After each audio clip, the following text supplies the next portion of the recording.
Hello, everybody. Welcome to Silverline Sunday for Silverline Comics. I am Chris Fujita, and with me today are Peter Clinton and Thomas Ho Ho Ho Ho ho Formante ho! Oh, Jr. Wow. howdy do, everybody. Hello, everybody. I didn't think about spicing up my name. I know, right? Yeah, you got to come up with something. You can still change it. What do you want to change it to? No, I'm not changing now. It's too late now. Too late. All right. Well, before we get to it and we talk about everything, first of all, let's go around and introduce ourselves. So let's start. Peter's earlier in the morning, so let's start with Peter. Peter, if you'd be so kind as to. I mean, is it earlier in the morning or later at night? It's early morning now. Is that what you call it? Okay. All right. That's what I call it, considering it's gone past midnight. Oh, yeah. It's 1 a.m. Yeah. Hi everybody. I'm the penciler on Silverline Team Up, champion Miss Fury. Trump's issue 4, or issue 4 of Trump's, finishing off the run. What else? Oh, there's we've got a story in the Christmas special that's shipped this week, maybe. And some other stuff. But yeah, that's what I do for Silverline. So that's me. Very good. And let's go ahead and let's hop on over to Tommy Florimonte. Tommy, if you could go ahead and tell everybody who you are and a little bit about yourself. Thomas Formante Jr., doing comics since the early 90s. Pretty much mostly inking, but I do penciling, writing, coloring, publishing, printing, just the chopping the trees down, squishing the ink into toner. Pretty much making glue for the books, bending the metal to make the staples for everything. But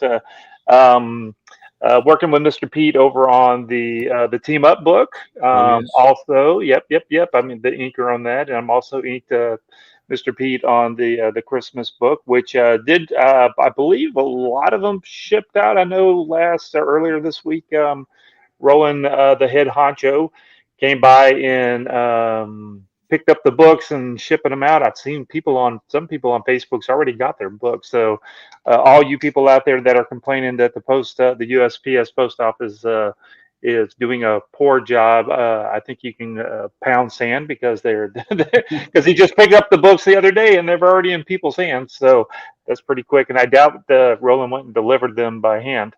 So No.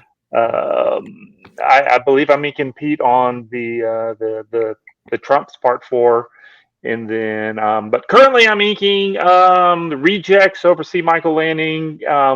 If we do any sharing, I'll probably share some of the inks on that, and then that'll be kickstarted in January, but I don't know anymore. January, and I'm also co-owner of Kablam Digital Printing. So there you go, boom, bam, done. Wow. There it is. And then for myself, I'm Curtis Fujita. I'm the creative director at Silverline.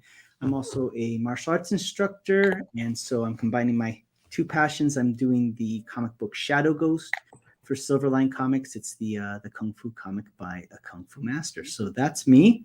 You may be wondering, where's Roland? Roland's always around during Sunday, but he is doing a little bit. We fired him. Exactly. We had it just wasn't working out. It was mute. No, wasn't working out.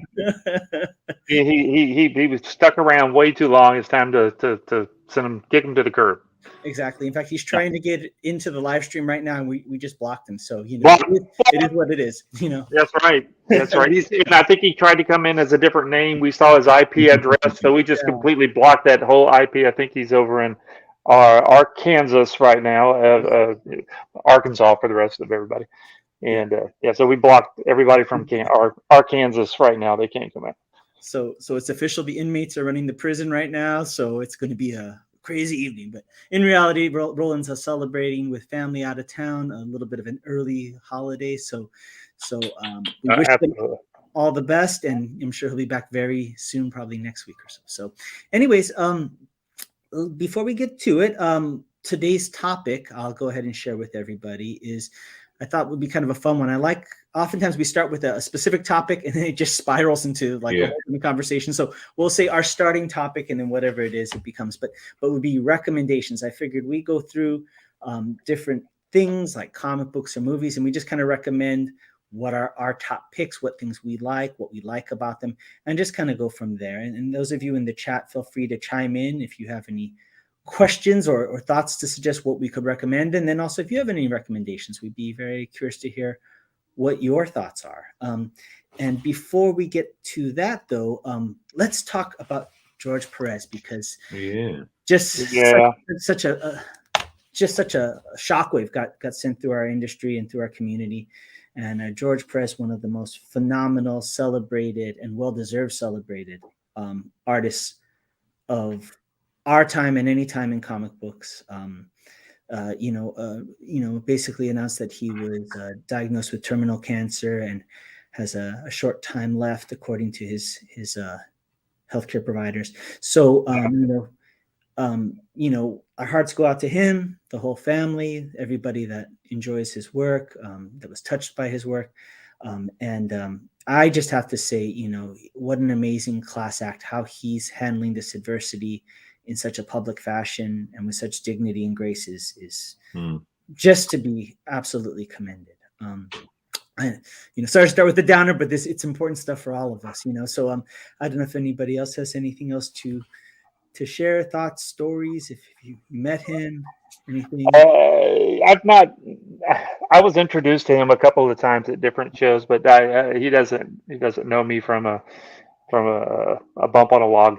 But he's always seemed to be a great guy. I know a lot of people. Stephen Butler is really that's one of his all-time heroes. I mean, he is for me too. All this stuff has been just fabulous. But it looks like it doesn't look great.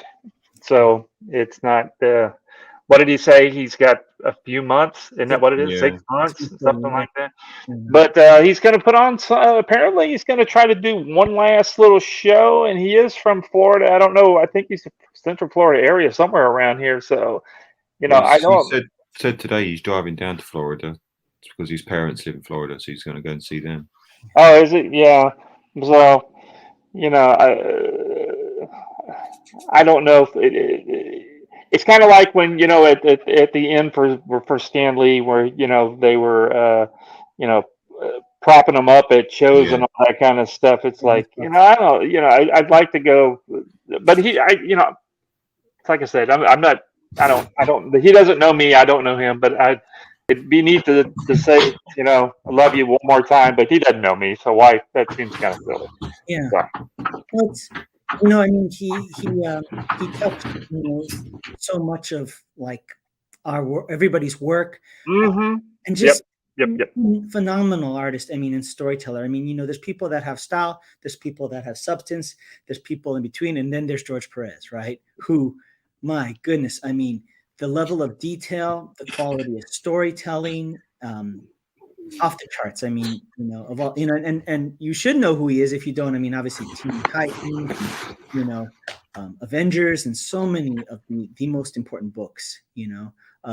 Any favorite, anything stand out for either one of you as far as a book that George Perez did that inspired you or kind of nothing for me really. Not one thing. It's just all of it. But with the style that what he did when he. I love the way that when he drew stuff, he put so much stuff into the pictures. I think it's where my buddy Steven got to where he draws that stuff, where he just ends up drawing so much stuff inside each one of the things. And I'm like, whenever I eat Steven on something, I'm like, Steven, quit being George Perez, quit drawing all that stuff. We don't need all that stuff in there. Now you think Pete draws a whole lot of stuff into stuff. Steven just keeps drawing and drawing and drawing. It's like you got to yank the paper out from under him. It's like, you're done, Steven. You quit drawing. Give me this thing. Let me finish. Let me ink it. I don't want to spend an extra 5 hours inking stuff that, he draws the background rocks and then draws all the little bumps on the rocks and then draws the little sand in between the bumps on the rocks, and then that's kind of just all that detail. That's what I love about it.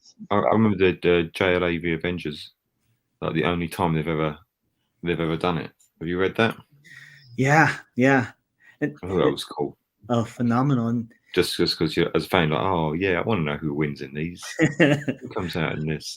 That's what I wrote. And because I never thought they'd do this. When I found it, I thought, I can't believe they do this. And they've never done it since. Yeah. One off. For me, it was, I mean, all the above, but I think personally one of the cool ones is he did illustrate, he did pencil one of the books for Malibu, which was Ultra Force. Yes. Oh, really? Malibu's version of the Avengers. And then I think he even did the Ultra Force versus Avengers crossover. And it's kind of cool. Like, you're working at a company and, Malibu is doing their superhero thing.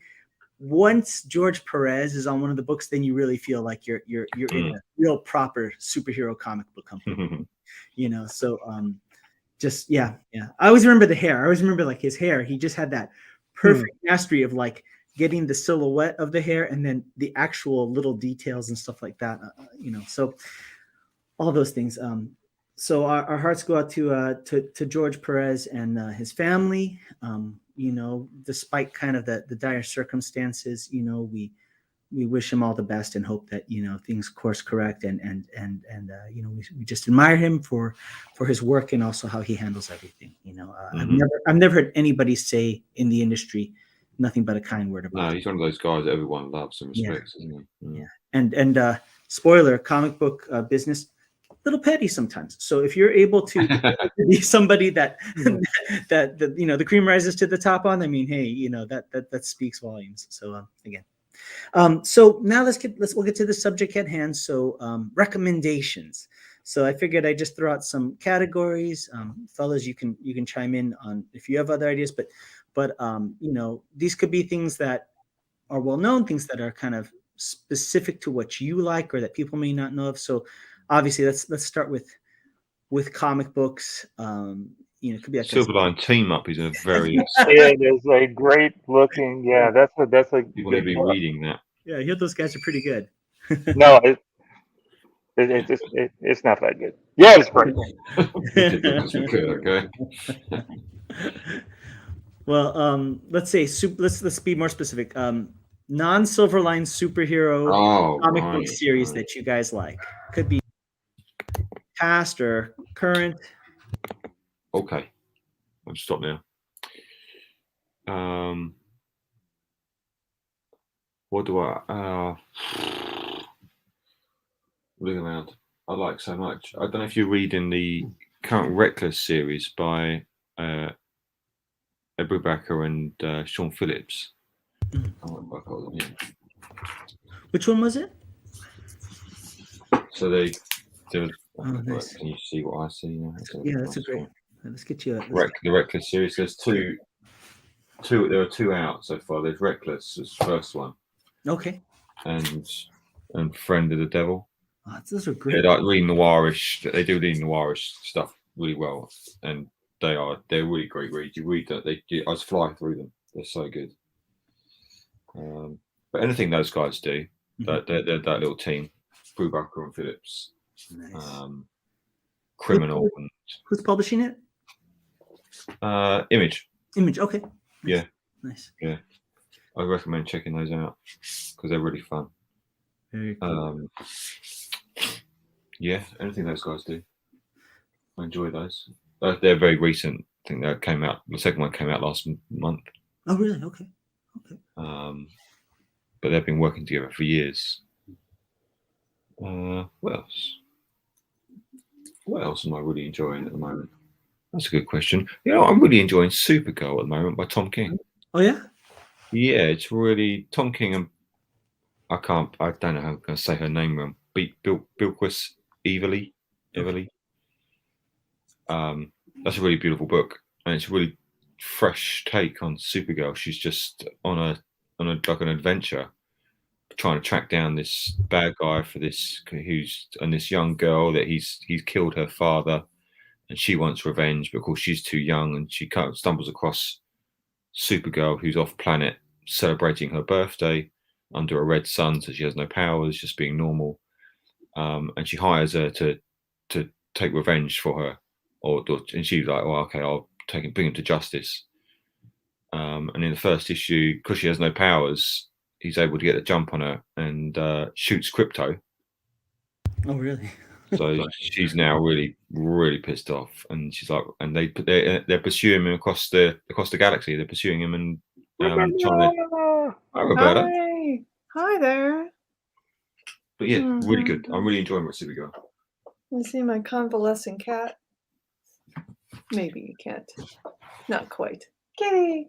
No, he's sitting down too much. Roberta, why don't you introduce yourself to everybody and let them know who you are? Hi, I'm Roberta Conroy. I am the colorist for Cat and Mouse and the Silverline Team Up champion in Miss Fury. And I guess I've been coloring since the pandemic lately. I've been joining Silverline, and this is a really great home for me. But I was originally in Malibu Comics back in the 90s. And I was then we went to Marvel after that for a short time. And then I've been a graphic designer from that point on. That's me. So, excellent. And what happened to your cat? What you said? What happened? He ate a mat. It stayed in his stomach in sharp pieces. Oh, boy. And oh gosh, that was very traumatizing for everybody. Wow. So did they have to do surgery? The vet X-rayed him and said, we can probably assume that it would hurt him more to let it go. It could get in his digestive tract, Wow. and cut through places it shouldn't. So yeah, surgery had to happen. Wow. I'm sorry. Yeah, How's he doing? He recovered. I think he seems more himself now. Okay. So I think he's okay. He's this is I would say the beginning of the third week for him. So the first week was very tough because he was you know how cats are supposed to jump and he's supposed to be restricted from all that. So he got really frustrated with being cooped up. And then of course I don't know what the pain meds to him were, but I have a feeling he was high the whole time. His behavior was odd. Well, we just went through the same thing. Well, similar thing in our place. So our cat had to go into surgery and have part of his tail amputated. So yeah.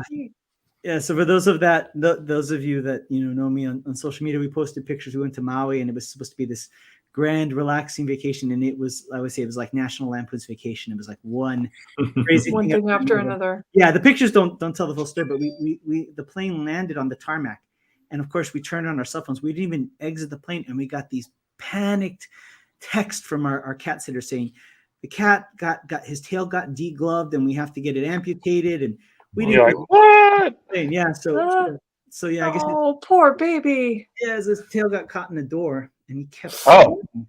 And it just. Oh, ow. To the bone, so it looked like a. I am cringing now. Poor baby.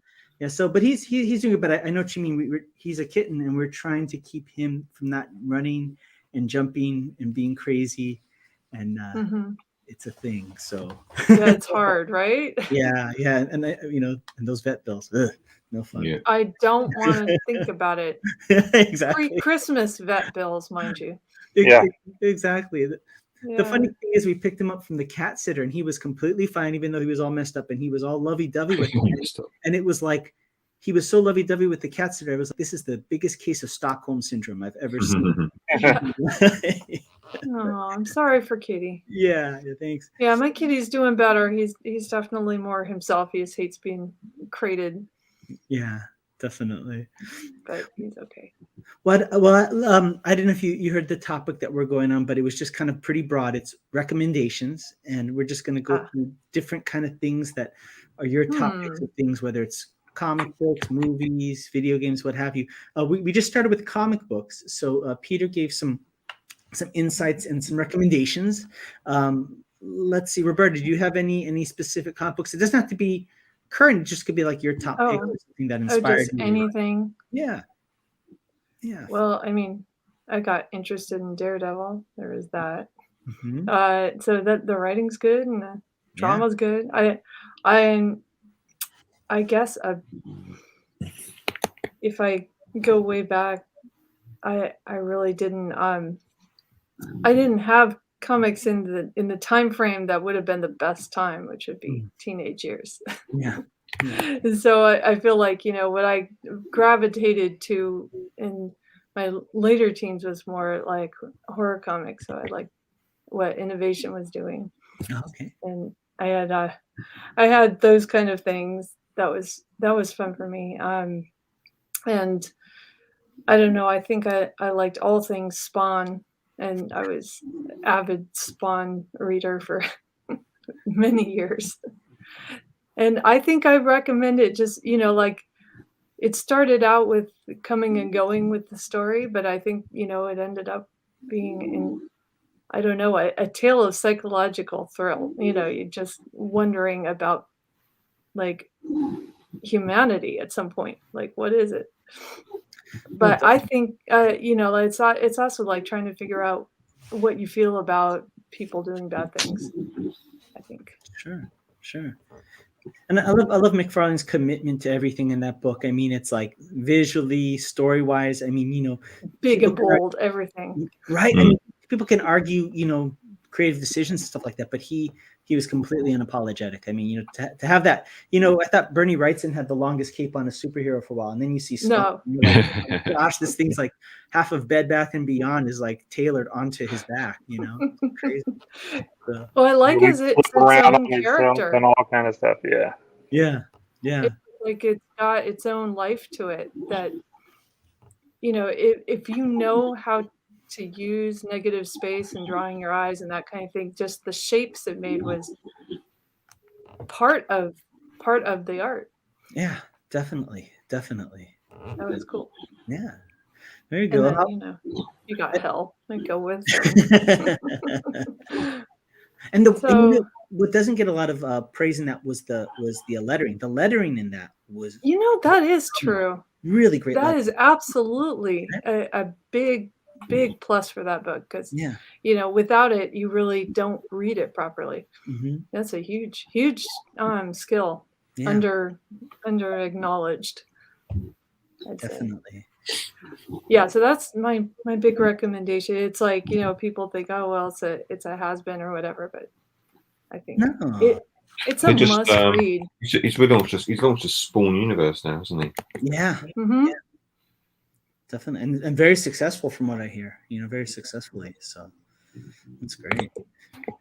Tommy, how about yourself? What books stand out amongst? Well, of course, we said it before. It's all the Spider-Man stuff. Just monster. Just love Spider-Man. But as far as what shaped when I'm not doing this kind of mainstream comic book stuff, I really still just love the old strips, like the Calvin and Hobbes and the Peanuts and all that kind of stuff. And then that kind of leads into, everybody knows my little cartoony style that I like to draw in, and Bone had a lot to do with all that, but I really like just super cartoony books. So really, Peanuts and all that kind of stuff when I was younger. Any particular stories? No, I don't remember anything particular. I think maybe one of my main problems why I don't remember all this stuff unless I do research is the fact, working at Kablam, I see so many books and everything just, we make a joke at the office that everything just blurs together. Yeah. I see so much stuff, and so when I have to, if you ask me what Spider-Man story was my favorite, I'm like, let me go back and research it, and then I'll look through, and then I'm going like, remember that story, and then but just recalling all that stuff, I just can't think of it. But you know what? I really love the earlier Image Walking Dead books, up until they got to, and even through the Negan stuff with all the cussing and all that. I just thought that was the funniest stuff. Did y'all ever read any of that when Negan was finally brought into the Walking? Oh yeah, those books. I just love the Walking Dead. I'm a big zombie fan, and having a zombie story that wasn't about the zombies, but the zombies were still there, and it was more about the people than the zombies was really cool, and it was drawn so neat in that black and white style. It looked really good. But when they brought Negan in, it was because I don't know if so. Like you said, you guys didn't read it, but he was unlike the TV show Negan. He cussed all the time. It was F this F all the time, and it was just the most hilarious thing. And it was that shows you a little bit of my dark side where I thought that was so funny. Even though it was just ridiculous. All the vulgar cussing for no reason whatsoever. It was just funny. But what is your favorite, Mr. Curtis? What did you like? For me, a couple good ones were, one of the ones that I think I'll pick one's kind of not everybody's read, but probably has heard of is Frank Miller's Ronin, if you've ever seen that one. Mm-hmm. Yep. Because he had such a fascinating career and transition to his art style. And if you look at Ronin, you can see almost every style that ended up becoming his trademark in that one book. You see elements of Sin City. You see elements of his old Daredevil stuff and everything. And it's like such a weird, fascinating experimental book. So Ronin's really cool. I love Frank Miller. I think it's just the best story. All things Frank Miller. Oh gosh, yeah. And then there was this a really obscure one is this one Japanese manga that I don't think it ever got translated. And I don't know. I know the name, the Japanese name. I don't know what it translates to, but it's called Shira no Toki. And it was this kind of offshoot of this series about a Japanese boxer. And so they did a mini series about one of his ancestors. And his ancestor was this ninja that came to America in the Wild West. And the storytelling is just phenomenal. I mean, I can't read it, but you can read it visually, and the storytelling is just phenomenal. So those are two really big. Is it teen oriented or adult oriented? It's like kind of more teen oriented. It's not some anime and manga gets a little over the top. That's fuzzy. Yeah, but no tentacles, so it's for everyone. Okay. But yeah. Good. Yeah, but I'm always a big fan of, even though it's so typical Watchmen, I can go back and read that book every year, and it's just so solid. The storytelling, the writing, everything. I absolutely love it with that book. Fascinating. So before we continue, I have I'm gonna go. We have somebody chiming in the chat. While we're doing that, somebody wants to throw up some art so we can let people see. I've got one shared. You got already. One shared? You have? I don't see it on the bottom here. It's yeah. While you're doing that, I'll read a comment here. Eric says, "Good evening, everyone. I hope everyone's cats get better. Thank you." Midnight Nation by J. Michael Straczynski, Divine Right by Jim Lee, and Mortal Girl by Terry Moore are some of the only books that brought me to tears. Have any of you folks read any of those books? What was the Straczynski one? Divine Right. Oh no, I'm sorry. Midnight Nation. Midnight Nation. I apologize. Midnight Nation by J. Straczynski. No, I have not, but I want to look all of those up. I like the titles. Nice. Well, thank you for that recommendation. Yeah, it's fun. It's kind of like when somebody does a mixtape. It's like you kind of find out a lot about somebody by their picks and when you read their books, or what they like. So before we go on, Tommy, maybe you can explain to everybody a little bit about what we're looking at here. What are we looking at?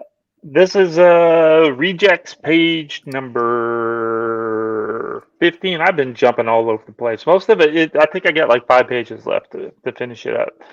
For some reason, I thought I had done this page, but I didn't. I skipped right over it. So this is page 15. These are some of the some of the characters. This is C. Michael Lanning's pencils. Roland he's the writer in Haley over on the Wednesday show. Not the creator, but the artist on Bear. the other book, Bear, however you want to pronounce it. She's doing the coloring on it and doing a great job too. But what's going on? I have no idea because, like I said, I have been jumping No around, words. and we can make up some. Let's go. Hello, what you doing, guys? I don't know. What do you want? Blah blah blah blah blah blah. Here's it. Apparently that's how I write. That's a good deal right there. There you go. Yeah, hey, nice to meet you. But we already know each other. I don't care. You shake my hand. Why are you grabbing my whole arm while you're shaking it? I'm just checking you for landmines. What do you mean landmines? And then we go down here, and he goes, I don't have any landmines. And he goes, yes, you do. Here, let me frisk you. And he goes, yeah, get out of here. Yeah, I'm leaving. There you go. That's that. And he says, wait a minute, maybe I do have landmines. Really selling it there. Good job. And what Tommy just did is exactly how I used to read Japanese manga back in the day when I would get them from Japantown and couldn't read it. So, Aaron Humphreys, Aaron, come if you want to jump in the chat. We sent the link to our group. Feel free to chime in that way too if you want to jump in. But Aaron says, "I liked Rising Stars by Michael Straczynski." Oh, that's the one I was thinking of. Yes, that was really good. Yeah. Very cool. Well, thanks, Aaron. I forgot what that was. Yeah. Another one I'll recommend is, for those of you X-Men fans, one of my favorite X-Men artists is Paul Smith. I think he's completely underrated. Didn't have a long enough run on that series, but if you ever see his X-Men with Chris Claremont, it's really good stuff. Really good stuff. Yeah. So okay. Well, so we got through comic books. How about movies? Any movies that are your all-time favorite movies that you can put on, or if they're on TV and you just happen to turn it, you have to sit down and watch. I'm too old for this. There are quite a lot. Yeah, I mean, there's just too many. Yeah. Yeah. Lord of the Rings. Well, Lord obviously. of the Rings. Yeah. Sure. Definitely. Can I talk about something recent? Yeah, of course. Any timeline. Anytime. Go for it. I just found on Netflix Arcane. Oh yeah. Oh yes. I am Gorgeous. drooling over it. It is so gorgeous. It is so well written. It is it's animation style, but it's fluid, and it's it feels like motion capture, but with that element of every single shot is cinematic, and the art is so good that you could stop it anywhere and it looks good. It looks like concept art. That's the thing that's so quick. It looks like it does. Concept art, it's insane. Yeah, but it's emotional and it's well written. All the characters are, they for someone that did not care about League of Legends could get into it without having any idea of who these people are. It's great. Yeah. So I would highly recommend checking it out because it takes animation to a level I think I hadn't seen yet. Yeah, I've got no idea what League of Legends is, but I'm enjoying it. But you don't have to. Yeah, really well done. Yeah, definitely. And that's on Netflix, so check it out. Yeah, really good. Yeah. Hyper violent, which is awesome.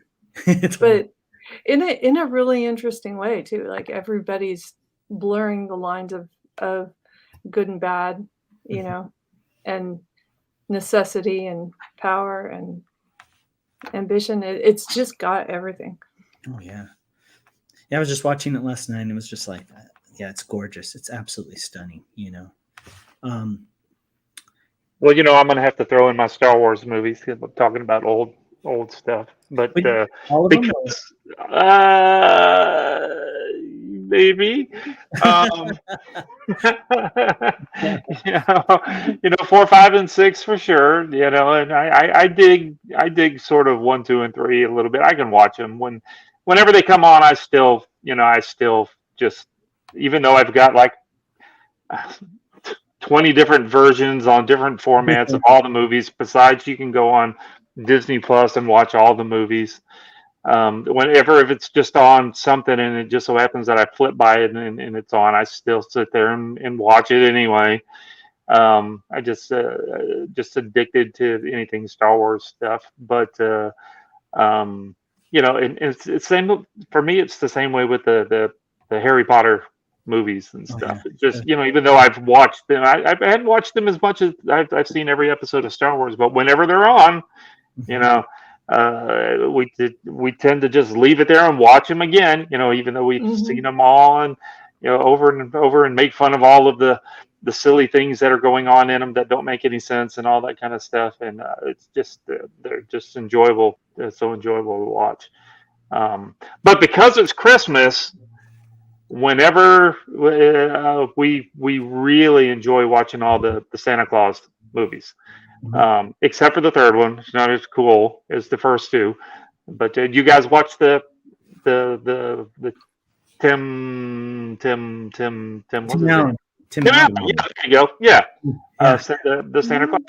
Pete, do you guys do Christmas over in the UK? Oh my God. Every other Oh year. my yeah. God. I don't know if that's a thing that you guys do over there. What time of year do y'all do that? Oh, Y'all same do it time as everyone else. in February? Yeah. No, same time as you. Oh, that's 25th. They're like, okay, all right. And that's Tommy bridging the continental divide. Yes, between all No, I think Pete started it when he always makes fun of us doing silly holidays and stuff. What do you guys do? Stupid holidays you have. Such to me, if you get the day off from work, there's really no such thing as a silly holiday. No, that's true. I'm fine with that. But no, we always watch all the Santa Claus. Remember that scene when they're at the Denny's eating food? Yeah. Love those shows. Any I'm turning it on there right now. Matter of fact, give me the remote. I'll switch over. for me, movie wise, so many, but I can watch that movie Big Trouble in Little China anytime. That is a great. Yep. So good. Yeah. I hope they don't. Isn't there talks that they're wanting to remake it or whatever? If they do a second one, that'd be stupid. But if they did, that'd be okay. But they can't remake that. That's so good. Well, they were saying they were going to try and do I guess what they call a soft reboot. It's an update. With new characters, but I also like Army of Darkness. That's a and I always wanted to pitch this comic book, so I'm going to pitch it now. Would be the crossover of Jack Burton and Ash from Army of Darkness. Oh my God, that'd be fun. And you have Lopan get the Necronomicon, and that's. I was trying to pitch this to Dave Olbrich. When he was part of Space Santa Claus, when he was at a Space Goat, and they had the rights to Evil Dead. So I was trying to pitch that to him, but I think that would be really cool. That'd be fun. Yeah, and I was just talking with friends last night. There's a really good documentary. I don't know if any of you saw it, but it's called Searching for Sugar Man. I think that's what it's called. Absolutely fascinating. And just the broad strokes is that it's about this American musician named Rodriguez, and he in the 60s made this song called Sugar Man and made this one album. And this guy was supposed to be the next big folk singer, the next big Bob Dylan. A lot of buzz about him. And his album critically got a lot of praise, but then it just went nowhere. And he kind of faded into obscurity. What nobody realized is that in South Africa, his album became this part of the zeitgeist of that time. Really? It became like a rallying cry for all the apartheid opposition and all those things going on at that point. And was the album for a generation. He's a legend over there. Wow. Yeah. And when he disappeared in South Africa, they were under the impression that all these rumors or crazy stories like he committed suicide or whatever. So somehow somebody found out about this and found him in Detroit, Michigan, and brought him to South Africa for a concert. And this guy is kind of down on his luck, a janitor, and he goes to South Africa, and it's like the Beatles have come back from the grave. Wow. Yeah. That's amazing. And you just see him in front of a stadium of people, and it's such a wonderful documentary to see somebody who gets this newfound artistic relevance in the modern day and just appreciate it for what he did. So really, one to check out for sure. It's so good as an artist and any type of person that pursues artistic endeavors. Searching for Sugar Man, it's excellent movie. Thank you. Yeah. So movies. I see somebody's here. Please, welcome to the show, Mr. Aaron Humphreys. Aaron, he is. We can all leave now. Aaron will take over. I'll take over. Okay. I'm gonna give him the single. You can go ahead and introduce yourself to everybody. So go for it. I have to introduce myself now. Yeah, man, I'm the penciler. What was that? I've been penciling Fire Rush, and I am working. I'll be working at Obsoletes next month, which is coming out, and I am finishing up my own book. I am 10 pages away from finishing it. Nice. So the whole book. So it'll be all done. Great. So that is what I've been doing this. And I'm doing that before I jump on the Obsoletes. So yeah. And which book is that? This is my Goblins book. The Goblins. Yep. Yeah. Excellent. Very cool. Well, I don't know if you heard the subject for tonight is recommendations. So we're just going through different categories. Everybody kind of gives their recommendations for like a Christmas recommendation for like gifts or something. Yeah. If you have an Amazon affiliate link at the bottom of the screen, if you click on it, we all get like 5 cents. So. You all get commission. Yeah. But we were talking about movies. It could be ones that you watched recently, ones that are your favorites of all time. What are some movies that you'd recommend, Aaron? I could tell you some of the ones. My favorite movie is a movie called Never Cry Wolf by Walt Disney. Yeah, I remember that. And that was done in 1983. I think it's 83. Mm-hmm. That's my favorite movie of all time. Let me see what talk about it a little bit. Like what is it about it that I don't know if you guys have ever seen The Black Stallion, which is another movie. Yeah. Same cinematographer, and it's based on Morat. I think his name is Morat. Is a guy who studied. He wrote about wolves and stuff a lot, and so they kind of did a loose interpretation of him going up and studying wolves. And so it's just about a guy who goes up to Alaska to study wolves. Is basically a census that the wolves are destroying the caribou herds up in Alaska in the north. But they don't have any evidence. They send the scientists up to basically dispatch a wolf and examine the content of his stomach to see if the wolf's actually eating the caribou. And then as he goes up, he kind of goes on this sort of spiritual journey of kind of like finding himself or whatever. Is that what's it called? Never Cry Wolf. Right, there's a film on, I think it's Netflix. That sort of sounds very similar. It could be. I don't think Never Cry Wolf. Let me see. Maybe it is streaming on something. It's called Into the Dark, and he has the guy from Westworld in it. And basically, he's a wolf expert or something, a scientist. And this wolf apparently eats. They start coming into the town, and they've eaten a child or dragged a child off, and he gets sent up to hunt the wolf. Okay. It gets really, really weird. I mean, there are this one is not this really weird. Strange relationship, and they're into. I think they are wolves or something, and it gets trippy. It gets weird. Oh yeah. This one's not weird. This is more of a like a nature show. But I wonder if it could be based on the same Into the guy. Dark or something. I'd recommend it. Yeah, Into the Dark. You have to check it out. Yeah. You can only buy it. So if you want to buy this movie, you can find it on YouTube, Amazon, but you do have to buy it. The soundtrack, everything. I've watched that movie so many times. It's crazy. Well, and I remember that was one of like the big Disney Channel first Disney Channel movies. I mean, that was the first one when they started breaking away from animation, and they started doing different movies like that. Yeah. There's a few movies back in the day. They don't ever show this on Disney Plus because there's like male nudity in it, and so they stay away from that. Fantastic book, but it is a Walt Disney film. They just won't ever put it on Disney Plus or whatever because of what they are now. Yeah. So they won't do that. I don't know. I mean, I have big Matrix fan, so I'm excited for the new Matrix coming out.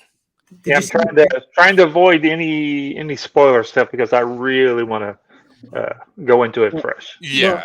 Well, there's two things about the Matrix that's interesting. There's a tech demo for the new Unreal 5 engine that just I have that. I haven't played it yet, but I have it downloaded. It's pretty cool, and I guess I can say it now because I've been quiet about it.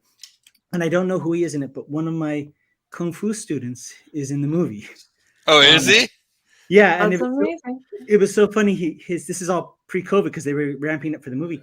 So the parents bring this young, teenager into my school, and they're like, he's got this movie project. Yeah. He's gonna go on. It's martial arts, and we thought we'd bring him to you to train him for it. No. So I said, okay, cool. He's gonna go to Europe he's gonna go to Germany to shoot, and they're gonna do the pre-training, but we want him to be like on top of it. So I said, okay, let's do it. And they couldn't tell me at the time, and so this was it, huh? yeah. And so Yeah. the mom was, I was telling her, well, in order to help him, I need to know a little bit about the film. Like, what's the action? Is it like ancient times or modern? And so she's saying, well, it's a modern time. I said, okay. I said, well, she said, I'll show you some stuff that they had him do on my cell phone. So she shows it to me, and I go, this is like Practice the bullet thing. That's like this. You go, oh, I know what it is. Yeah, no, it was like, it looked like classical kung fu. So I was really confused, and I said to her, I said, I don't understand. I said, you said it's modern, but all the stuff they're showing him is very classical kung fu. And then finally she just leans over, she goes, okay, I'll tell you, it's the Matrix. So, cool. Oh, So That's awesome. Yes, I don't know anything more than that. He left. He was about to go just before COVID hit. Things got delayed, and then he went to Germany, where they filmed a fair amount of it. And I guess we're doing the pre-production. So Yeah. I'm curious. We'll see what he was. And I have no idea if this is the start of a prequel or just a one-off movie. I don't know. Yeah. It has to be a franchise thing. I mean, like nowadays, It's a sequel, isn't it? Because it's a sequel. It's a sequel. It's only done by one of the siblings. I Yeah. think Lana. The other one is He not was- involved in he was all. on a talk show here, and they asked him, so, well, how's this working? Because aren't you dead? Yeah. Isn't Neo dead in the film? And he's like, yeah, I asked that. That was the first question I asked. I said, she rang me up and said, I'm trying to do a new Matrix film. He's like, but aren't I dead? I said, are you? I was like, oh, right, okay. Well, and if you watch the films, that iteration of Neo is dead, but they can always do more iterations. Well, that's what I mean, yeah. Yeah. No, But well, that yeah. one, But that particular story, that's what I just assumed when in the movie. I'm like, oh, they're gonna do another iteration of Neo and Into the Matrix, because he was supposed to have happened like 6 times. I think the architect said. Yeah. Oh, So, That's right, yes. That's That's right. right. Convenient. yeah. Yeah. I really like Dread. That's another one of my favorite movies. Oh, great. Did you see it in 3D? Because I didn't get to see it in 3D. Yeah, I think I did. I can't that remember. must I have been- did see it in theaters. That must have been Strangely enough, I really like that new version of Little Woman. I thought that was really well done. cool. My wife likes that movie. Yeah. Yeah, I like that one.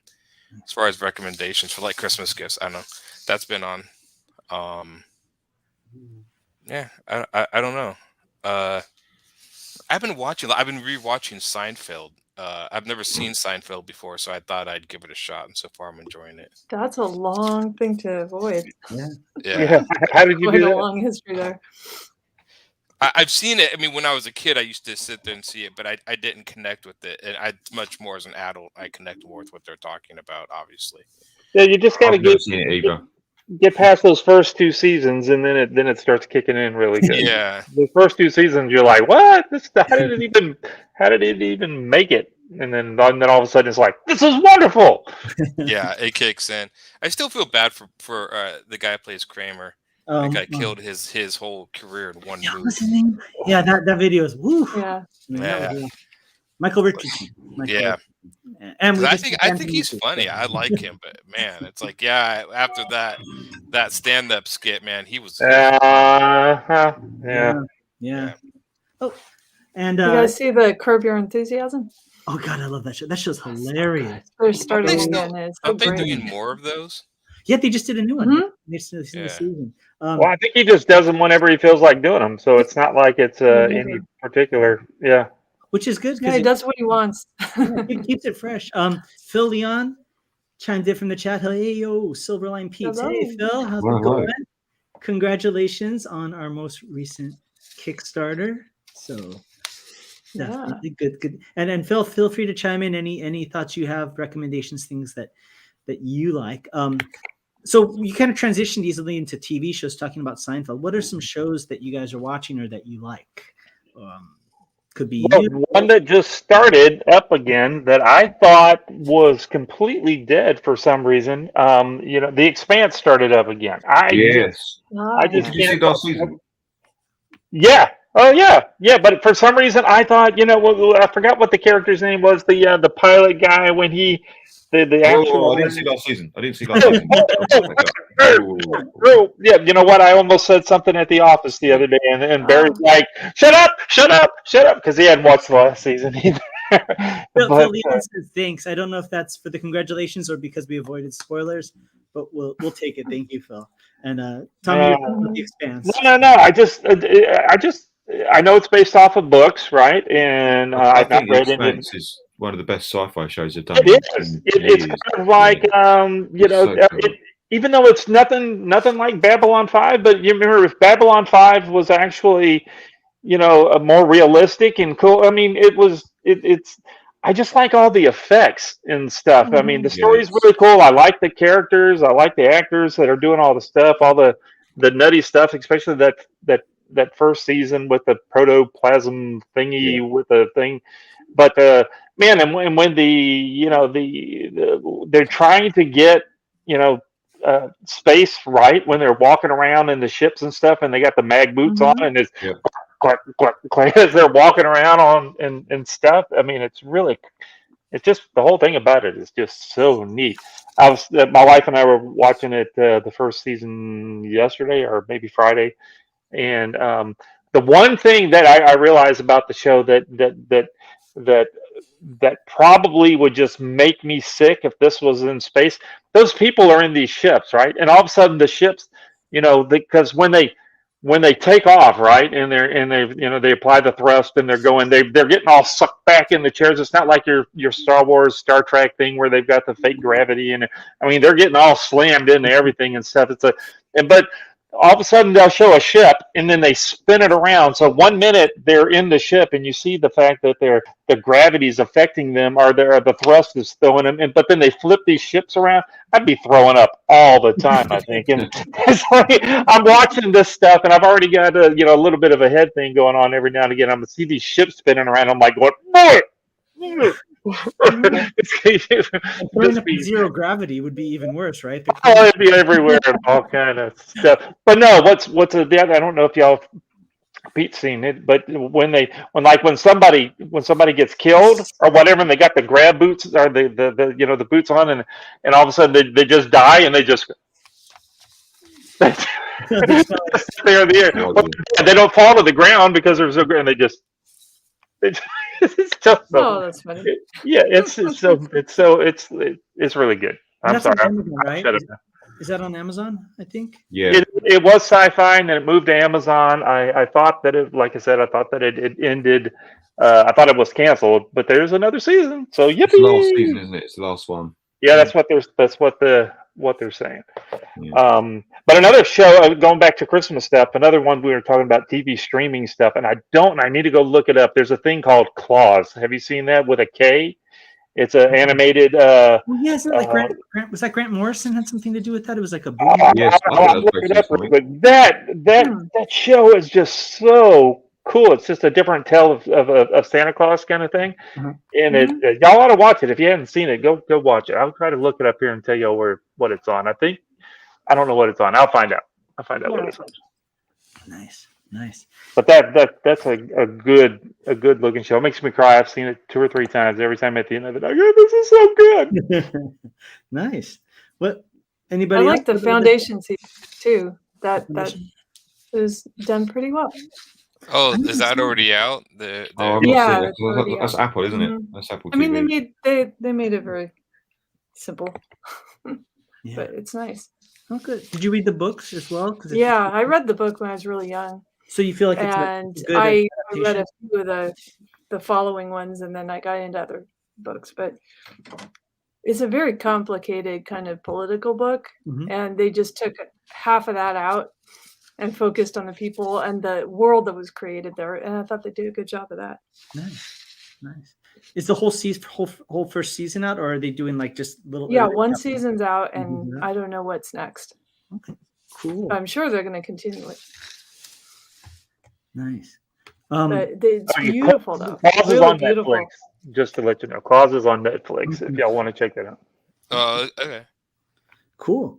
I'm sorry, Bertie. You're adding a little bit to that. I was just saying, visually is really well done. Yeah. Really, really interesting. all the planets, all the tech. It just the lighting, the camera work. It's really nice looking. Cool. Any other Foundation. shows? I don't know if people like Asimov, but I've been watching with my friend that Wheel of Time. That's pretty cool. I've started watching that. Oh, I yeah? heard that was good. Yeah, I like it. She read all the books, so she's helping me fill in the blank stuff.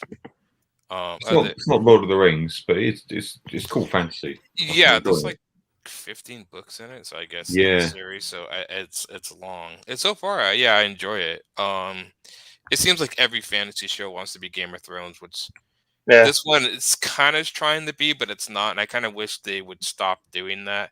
Like why every fantasy series, like we have to have boobs and we have to have tons of violence, and I'm like, you really don't. Game of Thrones was its own You thing. really. You just so they're kind of toning that down a little bit in this series, which I enjoy. I did start watching Arcane, that one you talked about, Rowie, the Arcane series. I like that so far. I've heard, my friend said it was hand animated. It's done by a French company. The only thing, and this was my friend said, I guess this is character design.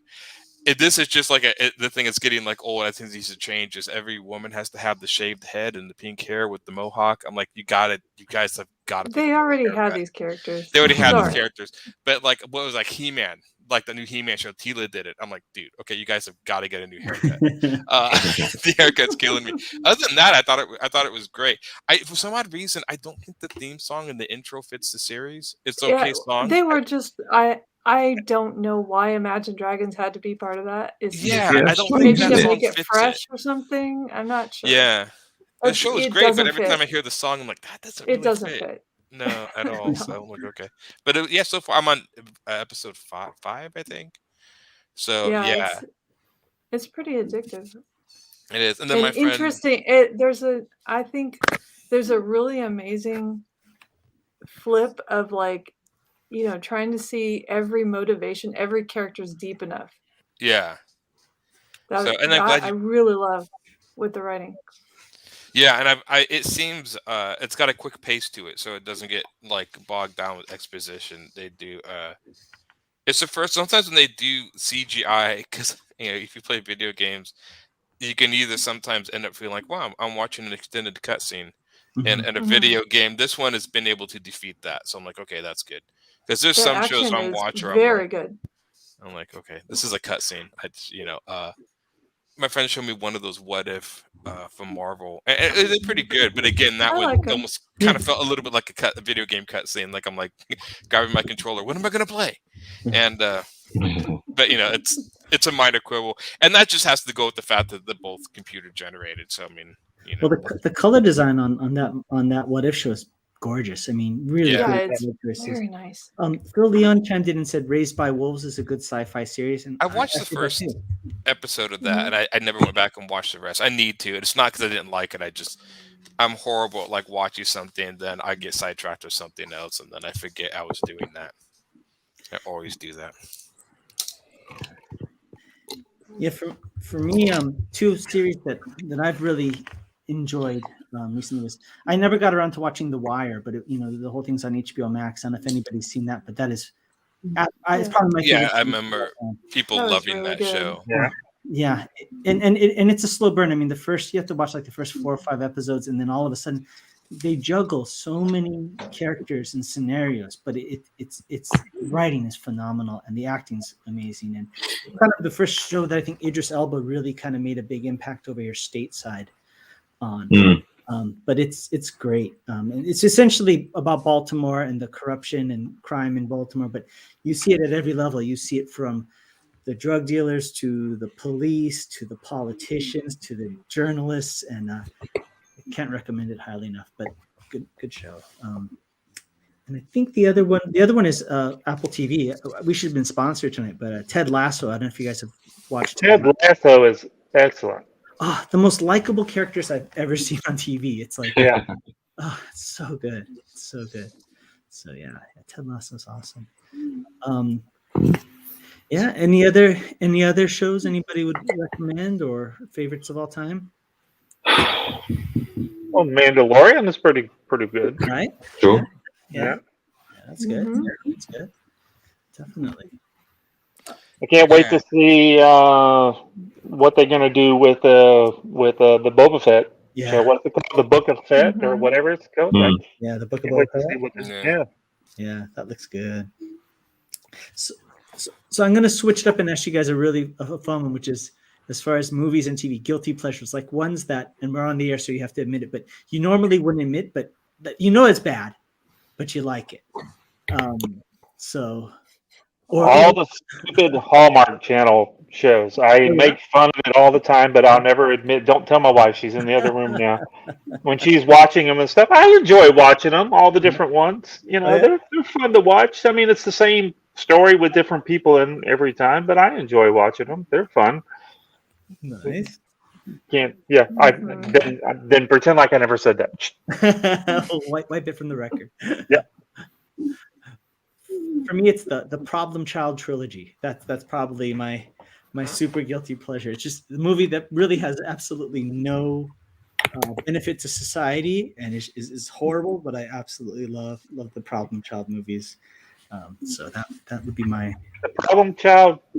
What is it? I It don't was know. John Ritter back in the day, and it was like he adopted this kid from an orphanage, and it's this really evil ginger kid that his name's Junior, and he's Oh, Ginger Kid. That's probably what's yeah wrong. yeah, and he's just an absolute terror, and as they say, hijinks ensue. But it's really bad, really bad. When you said that, I thought you were talking about the Home Alone movies or something. It's like Problem Child. Yeah, it's I like don't know why the they brought that up. anti-Home Alone. It's like if Home Alone was there, but the kid is the villain. Yeah. That's what Problem Child is. I don't know if I have any guilty pleasures because I just usually like what I like. And that's what Aaron, I was going to say. That it seemed you seem the kind of guy that if you're going to watch it, then you probably liked it. So Yeah, so you know, I'm not sure. I just turned it off and. I don't really go by like consensus or internet consensus. What I think is good about it, watch whatever I want. Sure. I'm like a big fan of Sex in the City. I know that. Oh, Did you but watch that that's recent a one good with the show. Peloton bike? Well, that's Which all I've one? been reading about the last couple of days. Is that Yeah, the new Sex and the Peloton, City. Peloton Right. stocks crashed today because of that show. It did. Of Sex in the City? Yeah. Well, it's a sequel series. My wife hated it. Her and her friends were watching it, and they just couldn't stand Oh it. wait, I heard that they were doing one with like the kids, the daughters, right? Or they're supposed to be a younger generation or something. So yeah, and my wife really hated it. So Peter, you're saying the stocks kind of plummeted. Apparently those Peloton stocks dropped by like 14 or 15% today. Ooh. Insane. And the only reason that would be is because of the show. And that Yeah. just shows how stupid stock market is. Yeah. Yeah. What's And, gambling? because they're redoing or are putting out a new episode plus this new thing that they're working on. Is that what you mean? Or I missed why you said that. I think there's a new episode of Sex and the City. Yeah. Yeah, it's like all new characters. I think though. I don't know if Well, it's. I think it's leading to new characters. Is Yeah. what it is. Yeah. Yeah. It's called and something happened or something like that. I forget what it. My wife was just watching, and her and her friends who were big fans of the shows. They said it's a horrible show. At least the first two episodes that were released. I'd be curious to check it out just to see. I didn't like the movies. I thought the TV series when it ended, I thought just ended perfectly, and I didn't like the movies because then they just took what would happen in the TV series and undid everything. And I'm like, well, then that's pointless. Yeah. And so, yeah, I didn't because I thought they had good character arcs in the series, and then they go into the movie and then they just undo it all.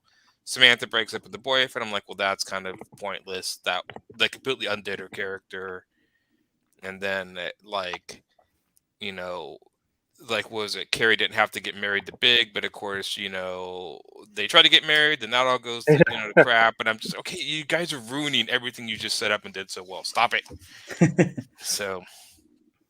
Typical. I'm sorry, I've never seen an episode. I've never seen an episode. Yeah. I know the characters, and I know Kim Cattrall isn't in the films, or isn't it? She is. Isn't in the new series though? Is it? I don't even. She got tired of it, and I can understand. I mean, I heard there were rumors. Not these are rumors that she got so popular that Carrie was really the main character, and that's Sarah Jessica Parker. So yeah. I heard there were hurt feelings, but then I've heard that was all falsehood and stuff. So, yeah.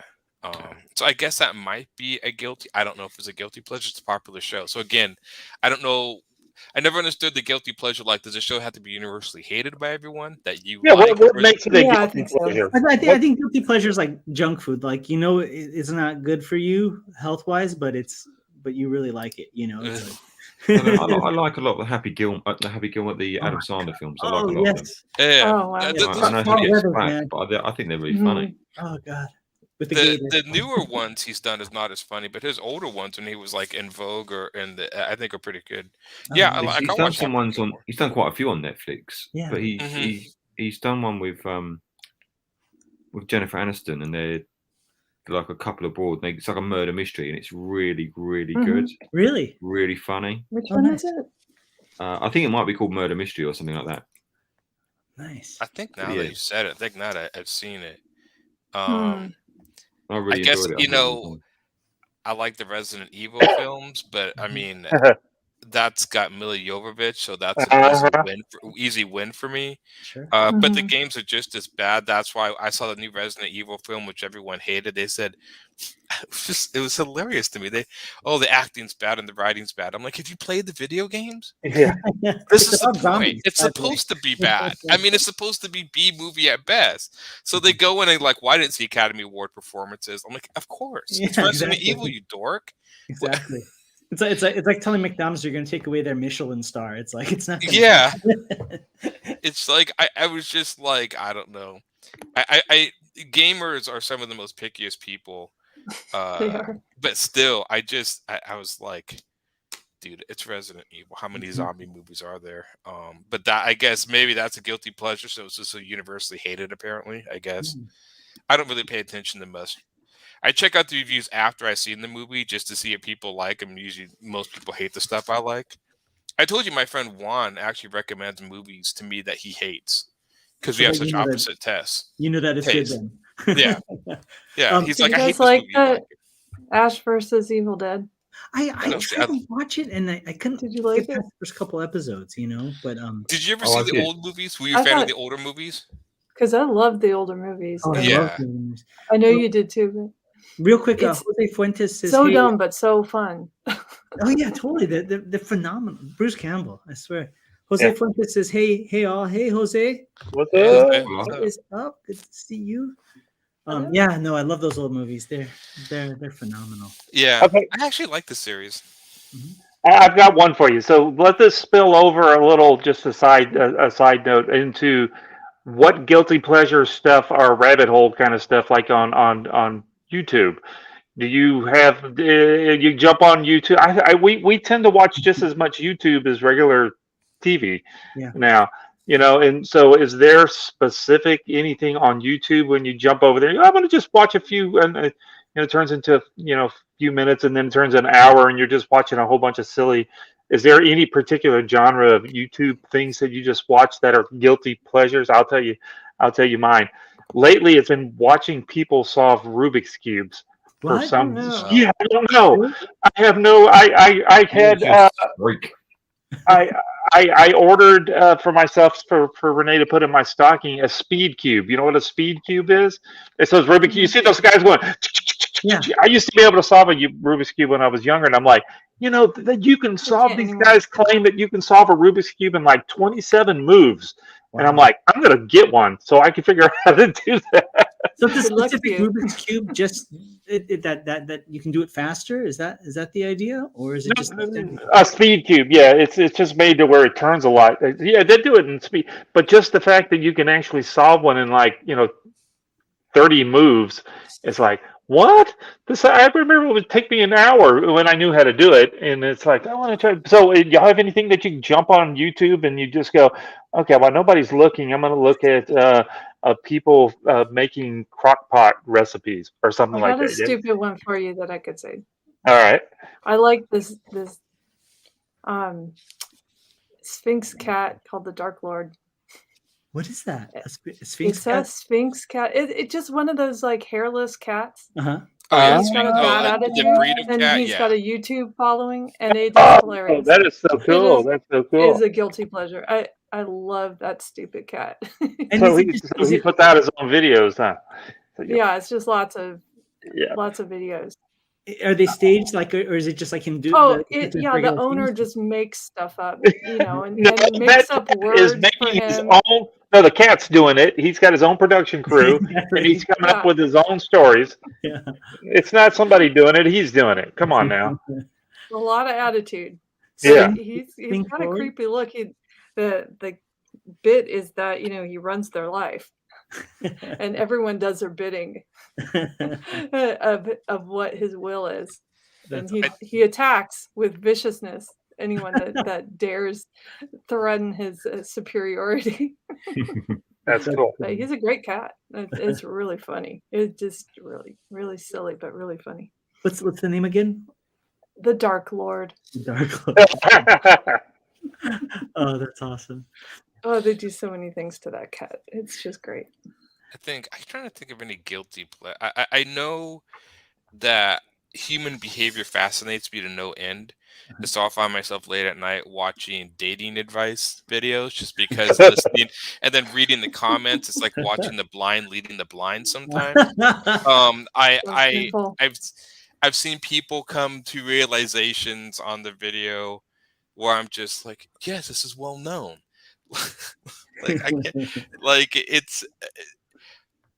I guess this stuff that I'm not like saying like I'm super smart, but the stuff I just take as common sense. And I guess I've learned as I've grown up, like what I consider common sense is not common sense to some other people, which surprises me sometimes.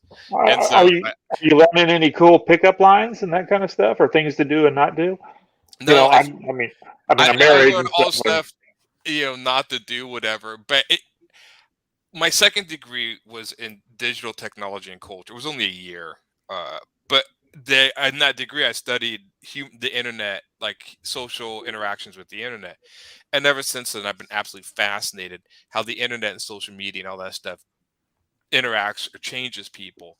And one of the most fascinating things to study is how dating sites have changed human behavior, and it's changed it incredibly. It's bizarre. And In a good way or a bad way?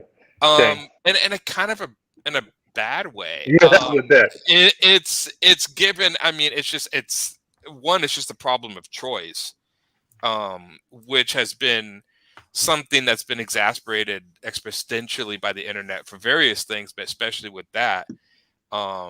You just see, I mean, why settle on one thing when you have 1,000 options at your fingertips? And so you see that not just in dating and buying stuff and media. I mean, it's I just even watching people argue on the internet, people like, yeah, I'm upset today, tomorrow to be something new because there's so many things hitting your brain or whatever. There was if you want to watch a kind of an interesting documentary that's on HBO Max, it's called Fake Famous. It was kind of a funny thing. And what this guy did was they took all of these people interviewed that wanted to be famous online, like an influencer. And I guess they actually wanted to be an influencer. You chose one girl and two guys. And the idea in the show was they were going to fake online that they're famous. Apparently you can buy likes and buy profiles. Like he bought like a few thousand and was talking about how like Kim Kardashian, like half of her followers are like fake. They're just computer algorithms, not real people. And so the idea is like he's going to put these people online. They take a bunch of photos of them. They fake the photos. They fake the likes. They fake all these, and then just let the internet run. And these people started becoming famous. And it's like, and then they also document how it affected them because it started affecting their lives too, and stuff. And it was really fascinating. I'm always fascinated by people. It's called, I think it's called Fake Famous, something like that. Fascinating documentary. There's a ton of those social documentaries. That's probably my guilty pleasure. If there's a social documentary on a social issue, I'll watch it. But that was one. I think for us, one of the things that we have playing a lot, and my wife likes playing this. I've seen these ambient videos on YouTube where basically like you have a big screen TV. It started out with like the Christmas fire log, right? Yeah. But then they started. It's almost like an art form now. Then people started doing like, okay, here's a coffee shop. So they have like some motion graphics of a coffee shop and the rain hitting and the sound effects looping for like 5 hours, and then people just started going further and further to it, where it's like Lord of the Rings, the elven, fortress of Lothlorien, and they have like, the leaves. And so it's just kind of like this thing to put on in the background. So that's probably one of the the things that always is getting play here at our I house. could watch aquariums forever. Oh, yeah. Definitely. I probably watch way too many mountain bike video web or YouTube channels, and it's just about all the decent theme park stuff. Watch way too much of that stuff. Yeah, the theme park ones are great. Like they even have like rides where somebody just films the ride and then posts it. So if you can Yep, go yep. there, But here's what ticked me off, right? And this is the internet in a nutshell. So out here in California, we have like I haven't been there, but Disneyland has the Avengers Campus, right? Which is like Which really I just cool. learned about that. Yeah, which I didn't. I'd love to see, but this guy was doing, and in Florida they have the Islands of Adventure, right? And they have a Marvel Land there. Yeah. And so this guy was doing a comparative review of both places. So he's going, okay, well, Islands of Adventure has this, Avengers Campus has that. I don't think Avengers Campus is as good in this way because, what I see at Universal is better, and this, and then halfway through the video he goes, yeah, I haven't, and this is all determined from the footage I've seen of other people going there. Yeah, so he's not actually gone himself. There, and I was like, dude, you That's wasted like weird. 15 minutes, and you're casting judgment on this based on other YouTube videos. Like, that's not the snake eating its own tail. I don't know what it is. So that's ridiculous. And that's kind of what Aaron was talking about, all the changes. And, Right? society, people feel like they know something about someone because they see their internet presence and this ownership of knowledge of what they think they know about. It's interesting. There is what was it? I had a friend the other day talk about some guys trying to start something called Cats Aren't Real. Apparently this is a thing. What? And what he's trying to do is like he's trying to affect, because how like the fact that people believe the earth is flat, and by all means you guys out there that believe that I've watched so many of those videos. the earth is flat, obviously. That is so neat. Anyway, I'm sorry, Aaron, go ahead. Well, no. But I mean, but the thing is, the fact like people ask like, well, why do people think the earth is flat? I'm like, because you're dealing with the greatest propaganda tool ever invented, the internet. And so he was like, well, could I do the same thing by getting people to believe cats aren't real? Oh. And I don't know if he's documenting this somewhere, but he'll go to events and say like cats aren't real, and they're like, yeah, they are. And he's like, but he'll start like he really believes it, because if you start believe it enough, people sometimes will start to be like, well, maybe you'll find some people that'll go along with. Maybe cats aren't real. They'll think you know something they don't. It's like the old thing. If you go out into like a city street and you sit and look in the sky, within a minute, you start having people looking up at the sky. Yeah. They're thinking, what are you looking at? It's same. It must be something. Yeah. Same concept. Well, they did you guys have heard about that famous psychology experiment with the electroshock that was faked? Have you guys ever heard about this? What's that about? Okay, so there's a movie on this.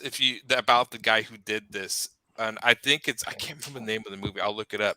So basically what it was is they came into this room. The people in the experiment are all in on it. The only one who's not in on it is this gentleman who's going to administer these electric shocks.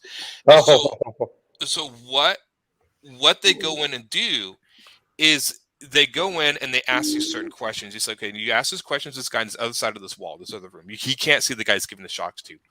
Every time he gets an answer wrong, you shock him and you turn the volt up. Oh yeah. And but eventually gets to the point where it could kill him. Yeah.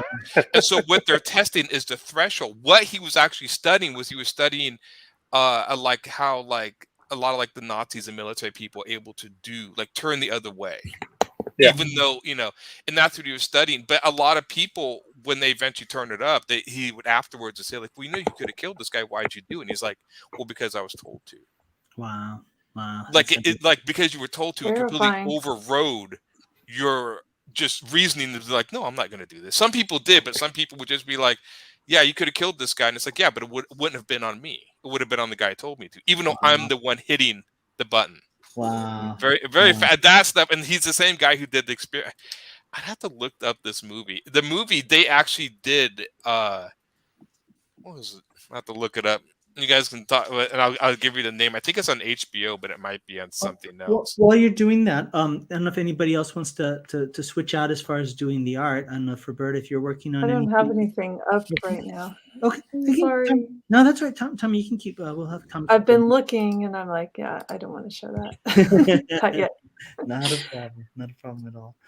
Yeah. Oh, that's fascinating. And I saw- could if you want to, though. if something comes up, feel free to. Yeah. I'm just gonna keep going until somebody kicks me out. boots him out. I I gotta happen to eat it like anyway. watching the inking. Yeah. It Well, was that. it's funny, Aaron. You're talking about that. I saw like this one prank where they did like, people want fame, and it was like Yeah. they were doing a new reality show, and it was basically that show Survivor. But so those people are in the casting, and then they get to the point where they go, okay, now here's what sets our thing aside. And our show's called Cannibal. and they bring out a Tupperware full of meat, right? It's like beef or something. Yeah. And Oh no. they're like, we need to know that you're willing to eat human flesh. And they start passing it around. Like some people are like, oh yeah, well, I mean, you give me on the show, right? Like, oh, it tastes like chicken, So it's like, wow, that's pretty disturbing, I was always amazed what they were eating on that Fear Factor. Yeah. Yeah, it's pretty awful.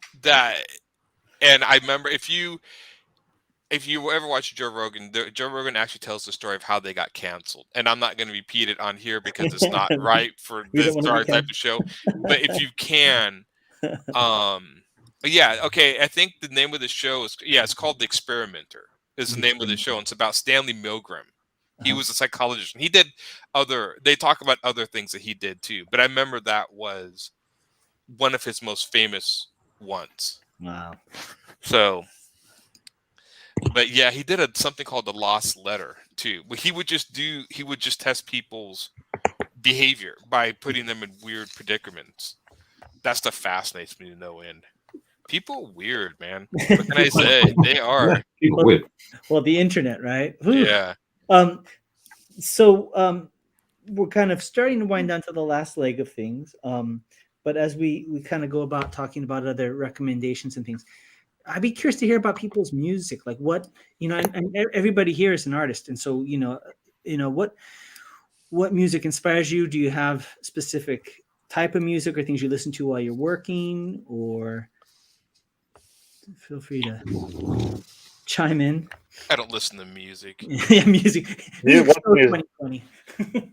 I used to listen to music, but I feel like I'm at such a loss for time. Mhm. I've been listening, to either, shows like the Silverline I missed on Mhm. Wednesday, or, a podcast or a YouTube show or whatever. That's what I've been doing. Okay. So I miss music, but I tended to listen to it too much. Yeah. I used to listen to music, but then I would always get to the point where it would start repeating the album or whatever, so I quit. I listen to, I don't know, all sorts. I think I've been documented over here that, I like a lot of European metal. I like a band called Love Bites and Nightwish, but then I listen to Steve Croce, and so stuff like that. So, which is an old '70s singer. Time in a Bottle. Yeah. You mean Jim Croce, Croce? right? Jim Yeah. Croce, yeah. Yeah. Wow. I've What been, a songwriter. Mhm. I've been trying to listen to like Christmassy music because it's getting to that time, right? Oh, I've realised there's like 5 good Christmas songs. And they're all sung by Mariah Carey, right? That's right.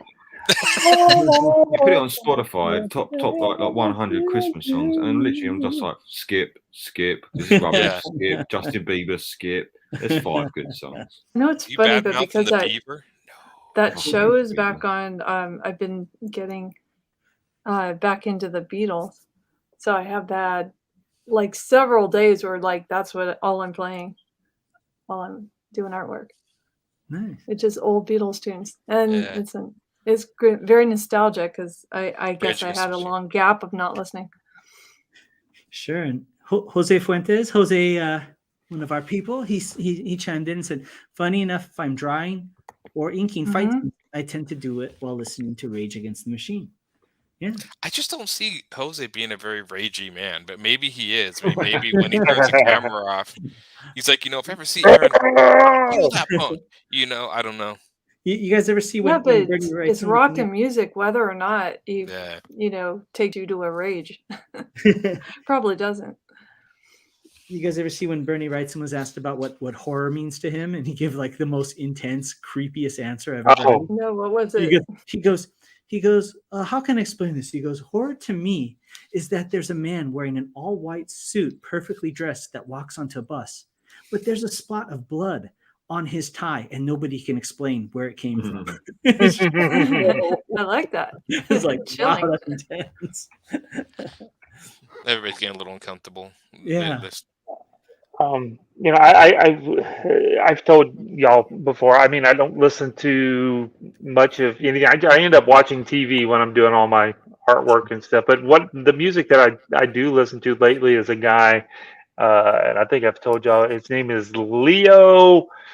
Oh, I have no idea. Moracchioli. He's got a studio called Frog Leap Studio, and he does like heavy metal, grungy kind of versions of just all kinds of stuff Oh, of really? other people's music and stuff. Just go on YouTube and look him up, Leo or something or another. Frog Leap Studio, and just all this different songs. So he'll take like just any song. I mean, he goes on to take kid songs, he takes opera songs, he takes other heavy metal songs and redoes them. He's really cool. I like that guy. But then I'm also a big rap person, so I love most rap stuff. So like the Beastie Boys and all that kind of old schooly kind of rap Yeah. stuff. But yeah, Frog Leap Studio, go check him out. He's pretty cool. That's cool. Yeah, I like you guys. I usually end up watching stuff, or like half watching, as we do when I'm doing art. I tend to listen to music more when I'm driving, but also like when I'm working out or training martial arts. And I definitely feel like the music helps. Depending, like if I'm kind of slowing down too much, I got to put something that's more up tempo and stuff like that. But yeah, when I'm biking, I'll put some of this guy's stuff on, just because it keeps your heart pumping, and when you get a little tired, you're grinding, and so he makes you get over that next hill, or try to do that next little jump or something like that. It's just so yeah, I know what you're saying. But yeah, doing the artwork and stuff, I'm usually at home watching TV with Renee. So yeah, it's like I love hip hop, but and I'll listen to it. I'm driving, but I'm not the guy that'll like roll down the window and bump it really loud. But I have been caught in LA traffic where, of course, there's some guy who wants to share his music with everybody else, and so I have a couple polka songs on my playlist that I just turn on the polka music and roll down the window, bump it really loud, and kind of mean mug the guy, and that always goes over well. So, It's funny. yeah. But I mean, obviously, all the Silverlines podcasts and shows, but do you guys have any podcasts or kind of things that you guys listen to while you're working, or that you enjoy that aren't within the Silverline wow, family? that's a good one. That's a good one. I've got go for it. I'm gonna pull mine up and tell you the ones I listen to. I'll tell you what I listen to when I'm penciling or inking. Everything else has to be silent, otherwise. So there's a company called Big Finish. I don't know if you've heard of it. And they do Doctor Who audio. I guess audio plays, Oh, cool. but with the actual cast. Nice. So if they've been in the Doctor Who show, they continue being Doctor Who on the audio, and they've been going for donkey's years. So I literally will put those on, and they're so well made, they're so professional. Wow. They're not cheap, but it's just another addiction I have. But they are really, really good.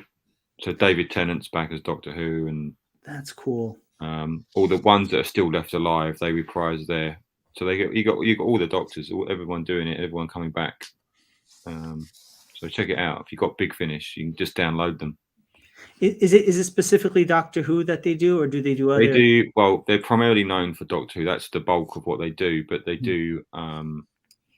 They have other licenses to other shows. They're basically it's British shows, English shows. Okay. They're English based. It's got to be sci-fi. They don't do anything. They do a bit of Sherlock Holmes. Cool. But no, it's basically sci-fi. That's cool. So stuff. I don't know if you ever had it over there. Space 1999. Yeah. And Blake 7. Mm-hmm. Thunderbirds. Thunderbirds. Yeah. Right, so they have licenses of those as well. I don't listen to those ones, but listen to Space 1999, but because I didn't know, I don't know them. I never watched them as a kid. Like they were gone before I was born. So, but Doctor Who's been around. That's And I love great. Doctor Who. That's great that those actors kind of have a second life doing those same characters. Yeah, they keep doing it. Yeah, they love it. Yeah, it's like when Yeah, Adam cool. West did those 2 animated Batman movies. I thought that was genius. You know, that was so cool. Yeah, I remember doing those. I don't listen. But I listen to sitcoms a lot, like Seinfeld or something. I play video games a lot when I draw. I know that's weird. Wait, what? How do you You play a game and draw? somebody playing video games, right? You Is just that what pause you it a lot. Are you serious? Yeah. Oh yeah. It'll drive me mad. Wow. Yeah. I just pause it because my hand hurts a lot sometimes. So I take a break, and also I found that playing video games helps my drawing because it breaks my concentration from the drawing. So when I look down back at it, I can see it new, and I see what I've gone wrong and stuff. I can see Yeah, that. Yeah. I That's go. cool. Yeah, but I'll just sit there with and cutscenes are boring. So every time there's a cutscene in the game, I just sit there and draw and stuff. So yeah, I've gotten like an entire page done tonight because of certain video games with cutscenes. You know who you are, and yeah. But no, I just play single player, and then when I get bored of the game or find a place, I stop and draw for a few minutes and play a game, then stop and draw and just go back and forth. Yeah. Yeah. That's cool. I'm not actually playing and drawing. Yeah, that's what I was. People That think would like, be yeah. cool. That's what I was trying to figure out. Are you using your feet? Like, how are you? No. I just go back and forth between it. You lose a lot, is what you're trying to say in your game. You're trying to play and draw at the same time. Well, most of my main diet of gaming are Dark Souls type games, so yeah, I do lose a lot. Nice. Any other podcasts that anybody listens to or could recommend?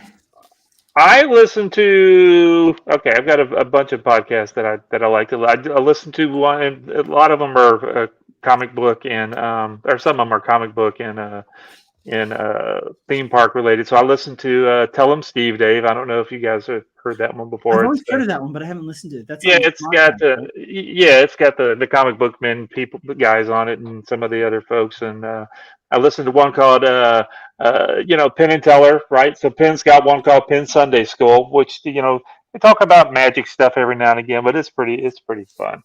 Then I believe it or not, I listened to a bunch of off and on a bunch of cryptic kind of here's one called Squatch Chronicles that I listened to, and then what's this other one? Bigfoot and Beyond. That's a really cool one. I listened to a couple of mountain bike ones that are kind of cool. I listened to these, but the big one that I got to listen to just every week. They put out a couple of weeks is called the Disney Dish, which those guys do a lot of behind the scenes of what's going on at Disney and Disney stories and all that. I'm a big Disney fan. Did I tell y'all that? Did y'all know that I like Disney? We got a little bit. You heard of it a little bit? Yeah. But that's just some of the ones. Oh, and then a really cool one is a Star Trek one called The Next Conversation. Star Trek: The Next Conversation. It's pretty good. Yeah, it's pretty good. Yeah. Well, for me, I watch. Podcasts. Like some of it isn't podcasts; it's on YouTube. But there's a show called Midnight's Edge. There's a channel I absolutely love. Midnight's Edge. They have fascinating scoops and kind of behind the scenes information about stuff going on, and really, really, really good channel. In particular, there's this guy named Cameron Pasha who is a writer in Hollywood, and he gives a lot of interesting insight about stuff. So I like that. And then I like the Sopranos TV show. So the two of the stars have an actual podcast where they interview other stars from the show and kind of review each episode, kind of go over it. And that's called. Oh, that's kind of cool.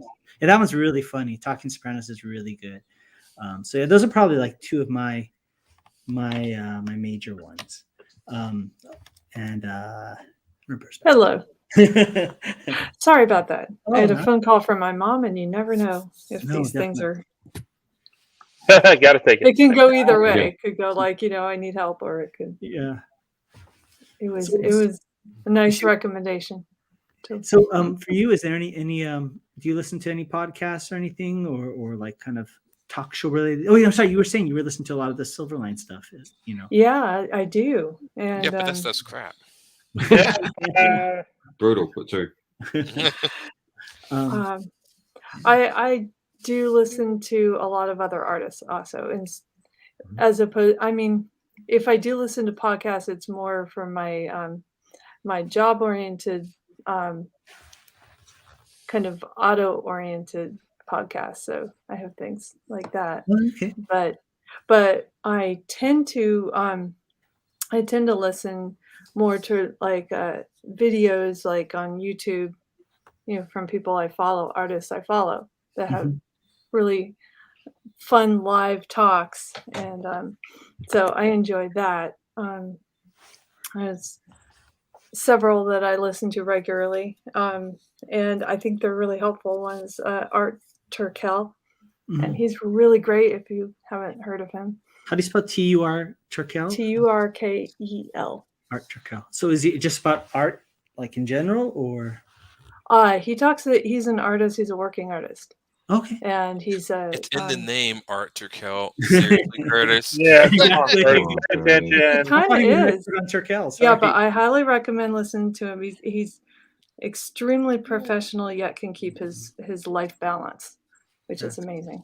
That's a big challenge. Is able to have his sense of humor. He's able to have, you know, I think just the fact that he can do all of the sharing that he does is it's really helpful to people, you know, just to have a good time while drawing. So that's great. You know, he talks about the art he does, you know, and yet makes a party out of it. So it's nice. That's awesome. And it's so fun. I find like after, I mean, this, I mean, at least for me, like this was COVID was us coming together, or at least me kind of coming more into and I think it's just as horrible as the whole COVID situation has been, it's been such a phenomenal opportunity to get insights into your favorite artists, your favorite creators, people that normally you wouldn't have access to, you know, like I was one of my favorite rap producers. His name is Just Blaze. He was doing like live DJ sessions, and I noticed in his background he had the Snake Eyes Storm Shadow from G.I. Joe symbol on his wall. You know, I was just typing to him, and he was like, "Oh yeah, I love that stuff." And he pulls down his arm. He has a huge tattoo of it, and it's like, when would I ever have? And you didn't know? Yeah, you know. So that I love that. Phil Leon chimes in and says, "Welcome to Night Vale is a really cool podcast." Has anybody heard of that? I have heard of that. I've not seen it, but I've had people recommend it. I haven't heard it. But what it's about? I think it's like an ongoing storyline, if I'm not mistaken. I'd ask Phil. I think it's supposed to be like one of those old time news like radio shows. I think that's what it's supposed to be, but it takes place in like a town with very obscure supernatural things going on. I think that's what it is. That sounds awesome. Yeah, that sounds fun. Jose Fuentes says, this one's for you, Aaron. He says, "I don't know what you're talking about, Aaron. We were amazing last Tuesday." I thought our first date went well, Jose. It did. but I think he's with us, so it's time for you guys to see other people. So just it is. Oh yeah. Sorry, dude. I'm not monogamous. I swing all over the place.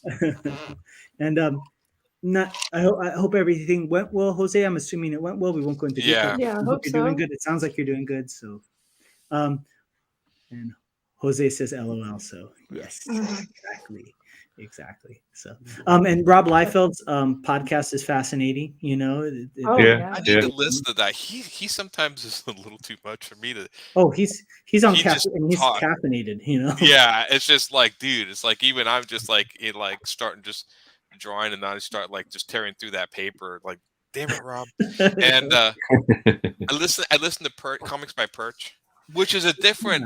He's a little different. So he is a guy from Seattle. I think he's moving to Texas. What would possess him to move to Texas? Sorry, Quentin. And but he runs 2 comic shops up there, I think he said. And so he talks a lot about comic books from the retailer side. That's cool. Which is something that I'm really fascinated about, because that's why I want to bring my stuff to. The publishers and stuff, I'm like, okay, whatever. But I want to hear, because nobody really talks to retailers that much. So he talks about comics. He gets a little bit into the whole, online debates with the comics. I'm like, okay, whatever. But he does do some interesting stuff on there. But he goes on like 10-minute snippets. So his videos like 10 minutes or 14 minutes. So not like a podcast that go hours at a time. I don't listen to many of those. I usually listen to things that are like on a subject, Mm-hmm. and then, but yeah, it's something that's distilled like into a few minutes. But yeah, that's the only comic book one. I'm trying to think if I listen to any artist podcasts. I don't really. I listen to these guys called the Kayfabe, I think, which are pretty popular. What's that about? They Wrestling? they what are they called? Look it up here. It's like artists. I think it's called Artist Kayfabe. Hmm. And it's just about these two guys. They're comic artists. One of them puts out Kayfabe cartoonist Kayfabe. Oh, And I what follow they'll- them. Yeah, and they'll just look at like, you know, comic books. Like they'll just look at comic books and flip through like old issues of like Frank Miller and then give their opinions. So they do like almost commentary on comic books, which sometimes is kind of fascinating. I don't always agree with what they say, but it's fascinating. The one thing that is cool is they do interviews are pretty popular. Like they did one with Mike Mignola. They did one with Jeff Darrow. These are these like interviews they do with them. So those are worth it to listen to the interview. I actually don't really care about if he does a comic. One of the guys does a comic called Red Room, which is his horror comic, like underground horror comic. And I think the other gentleman does one called Street Angel. The Red Room's not up my speed. It's basically he says, I think the name, what was the comic was like Murder on the Dark Web for Fun and Profit. So it's like gory and all that. It's just not my speed. He's a good artist. It's just not my shtick. But yeah, they're pretty popular. I mean, if you go on the YouTube, you can find a ton of their stuff. Have you guys seen Comic Tropes? Have you seen that YouTube? Yeah, That he doesn't put nice out as stuff. much as I'd like. Every once in a while, he just had a new one out, and I like him a lot. Yeah, Yeah. He has some really good stuff. There's another guy named there's a channel called Accented Cinema. That one's really good too. That's more movies and more like kind of Asian cinema, but the guy's very insightful, you know. So that's that. Yeah, there's a lot of cool stuff out there. Yeah. So, and this may not apply to everybody, but it's within the wheelhouse of you know, comic books to some degree. So let's kind of, as we wind down, let's talk about video games. Any video games that anybody recommends or likes, or, you know? I don't play them Yeah, no. them video game Video things, games. them moving game things. Yeah. That's It's up the there with double that work. book learning I'm stuff. still trying to get Steam to work properly. So Oh yeah. I never got on this Steam. I've always been a console gamer. I don't mind that. PC was just too much. I'm like turn it on and go. Yeah. But my friends swear by Steam. They love it. I eventually one day I'll go well, I'm into it. stuck with my PS3 because, you know, there's games on it that the 7-year-old's addicted to. So I Nothing finally like that. scored a PlayStation 5, so I You was did? happy about. Yeah, that was a Nice. few Very weeks nice, ago. So Mhm. yeah, and I'm playing the Final Fantasy 7. That's what I'm playing. oh, remake? that'd be nice. Yeah, which Yeah. it was funny because you can buy the PlayStation 5 one for 44. It comes with like a 4-hour extension, or you could just buy the PlayStation 4 for 24 and upgrade it to PlayStation 5. Smart. Yeah. At the Smart. price, Oh, I'm like, I'll interesting. just do that. There's Yeah. no reason. Yeah. I played a game called Scarlet Nexus for a while. Oh my god, that game can talk. It's one of those role playing games where like you have to like give like you're with these crew, you're like these psychic kids. It's all anime based, and you give presents to the kids, and you have these bonding moments, and they just talk about just nothing in general. But it could be up to an hour before I actually play the game. Oh, I hate It's that. just ridiculous. So You play that's the why I was game. doing most of my drawing. That's frustrating. I hate that. I hate that. I mean, I like Yeah. that there's some cinema quality to the writing, but I mean, there's got to be a balance where you're Mhm. Oh playing yeah. more of it than watching. Yeah. Yeah. And you didn't have. They said like, "Well, do you have to do the bonding?" Like, well, if you want to win the game, yeah. And I'm like, oh god. The one was like, "What? I'm gonna try to find this flower for my friend." And so there's like 30, you know, how many minutes of them talking about finding the flower? I'm like, I don't care. I don't make it stop. And the game itself was pretty fun, but I actually quit the game. I usually never quit games. If I go into a game with benefit, I'm gonna finish it, right? Yeah. But man, they kept going on and on. I literally was like, I can't take it anymore. I can't take it. I shut it off and erased the game. I just couldn't take it. That's when somebody didn't do their job right. Yeah.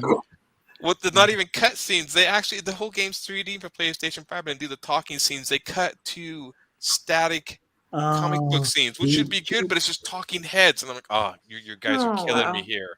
Wow. Yeah. Art direction was great. It looked pretty. I mean, if you look it up, it looks cool. You know, the gameplay itself was fun when you actually got to play it. But yeah, oh my god, yeah. Usually I don't, but that one. There was one other role-playing game with this character's voice that annoyed me, and I almost finished that game, and then I literally chucked that disc. I'm like, I can't take it. It's killing me. Use this little squeaky voice. I'm like, sorry, I'll never know what happens at the end. Maybe I've read it up and like, does this character die? No, and I'm like, then it's not worth it. Yeah, I've been playing this game called Dead by Daylight. I don't know if you guys ever heard of it. Yeah. I've heard of it. I haven't played it yet. It is so good. I mean, it's one of the games where if you play with your friends, so I play it with a lot of my buddies, and it's a blast because it's essentially hide and seek with serial killers, if you want to go that way. So the cool thing is the concept is baked into the world. So the idea is that it's almost like that show Lost, and like there's a bunch of survivors that wind up in this area where they have to escape, and every time they escape, they wind up back in this world where they have to escape again, and there's a killer hunting them, and so essentially you're hiding from one person plays the killer and is chasing everybody down, and the survivors really aren't. You're not strong. You can't fight back. You have to unlock all these generators to open up the level so you can escape from the killer. But the killers have supernatural powers, and eventually they started getting licenses. So you have Jason. No, you have Jason. You have Freddy Krueger. You have Michael Myers. Not the guy in the powers, but the guy in the Halloween movie. I think Bruce Campbell was in there, wasn't he? Bruce Campbell's one of the survivors. Gosh. They have Pinhead from Hellraiser, and it is it's really fun. It's like playing hide and seek with your friends. Super gory, but really have you played Predator Hunting Grounds? Yeah, that game's pretty fun. Same too. Concept. Yeah. Except you play in the Predator. We had a friend on there. I think this guy's a hustler. We would play with these guys, and this guy's like, I've never played this game before. Then he's just destroying us every time. I'm like, yeah, whatever. Yeah. He did the same thing in Street Fighter. Never played Street Fighter. He's like doing all the moves. I'm like, I think this guy's like hustling us. Exactly. Oh, that's fun. Yeah. Speaking of Predator, so this is one of my movie pitches. Did you guys anybody see the Predators movie? The one where the Predator taking down like 5 like warriors, basically. Like one was a serial killer, one was a special forces, one was a gangster, that kind of stuff. Right? Yeah, I thought it was actually good. I did not get the ending at the serial killer. That whole storyline, I just did not make. We're about to die in a pit. Like now it's time to kill. I'm like, what? Everything else was great, but that I just could not figure out that storyline. So I wish one of the characters was one of those guys who has the stolen valor. You see these guys trying to get like accolades for being a war vet, but they never served in the military. I wish one of those guys was put on that planet with all the other warriors to fight the Predator. I think that would like an actual vet. Yeah, a fake vet, so that would be. I loved the Predator designs in that movie where they started putting more of like the tusk or like the lower jaw, like that sort of decorating their bodies. I thought they were great. Did you hear about the new Predator movie called Prey? Oh yeah, it has to do with it's like a Native American girl back in the day, right? If they do now, if they do it right, I can see this really working. But they did say eventually she starts using like magic, and I'm like, so the Predator's finally hunting Disney princesses. But they said like by the end she's using like magic and stuff. I'm like, no, that's stupid. Yeah, because it's like it should be they feed it by her wits. That's fine, but if she's gonna do like magic, no. I just get a feeling she's gonna be like a Mulan, like doing the flipping and stuff. I'm like, no, stop. Well, sometimes it's the producer or the higher ups that force people to put things in. I was talking to my animation buddies, and one of them said this really funny story about. You seen there was that we're talking about Adam Sandler. He did that animated movie 8 Crazy Nights. Right? Yeah, which I actually like. I thought that was funny. So I guess at one point while they were in production, one of the producers or one of the muckety mucks at the studio saw an early cut of it. And he was like, I don't like this scene. do you have another take that we could use instead of this take here? And they had to explain to him, like, no, sir, this is animation. We plan out everything. We do not animate multiple angles and scenes because it would cost more money, you know? And that's kind of the headache those guys have to deal with. Yeah, going through that. There's been a lot of movies. I mean, the Justice League is a classic example of studio interference, getting involved with stuff. But they've actually done the worst offender, and this was done by Cameron himself. Is you've seen The Abyss, right? By James Cameron. If you've ever seen the director's cut, it is 1,000 times better than the original cut for like an amount of like maybe 10 minutes worth of footage. Yeah. But that 10 minutes explained everything at the end perfectly, and he cut it. And I'm like, really, Cameron? Out of everything you cut, you could have cut some dude walking on the bottom of the ocean, somebody swimming in water, but you had to cut the prime element of the movie. Yeah, the director's cut makes it great. The original, because I remember walking out of that movie just going like, being confused, right? What? Yeah, what? And then the director's cut just like, it's a yeah. Well, that all right. That brings up to finish up. That brings up a good one. So there's different cuts of movies and stuff like that. Any director's cuts or special edition versions that you like, or what? Or let's just put this: what do you guys take on that? Original Star Wars versus special edition. Which I have a question for Peter. Yeah. Did you see the Lord of the Rings director's cut? Yeah. What do you think, Peter? I don't mind them actually. I think Lord of the Rings, I'd love it just as it is, but the extended edition, great. I'll happily watch that even longer. What else would I like? Blade Runner, the original extended, really like that. Yeah. Actually, Batman Superman, the extended edition makes a lot more sense. Yeah. I've not seen Justice League. I've not seen it since.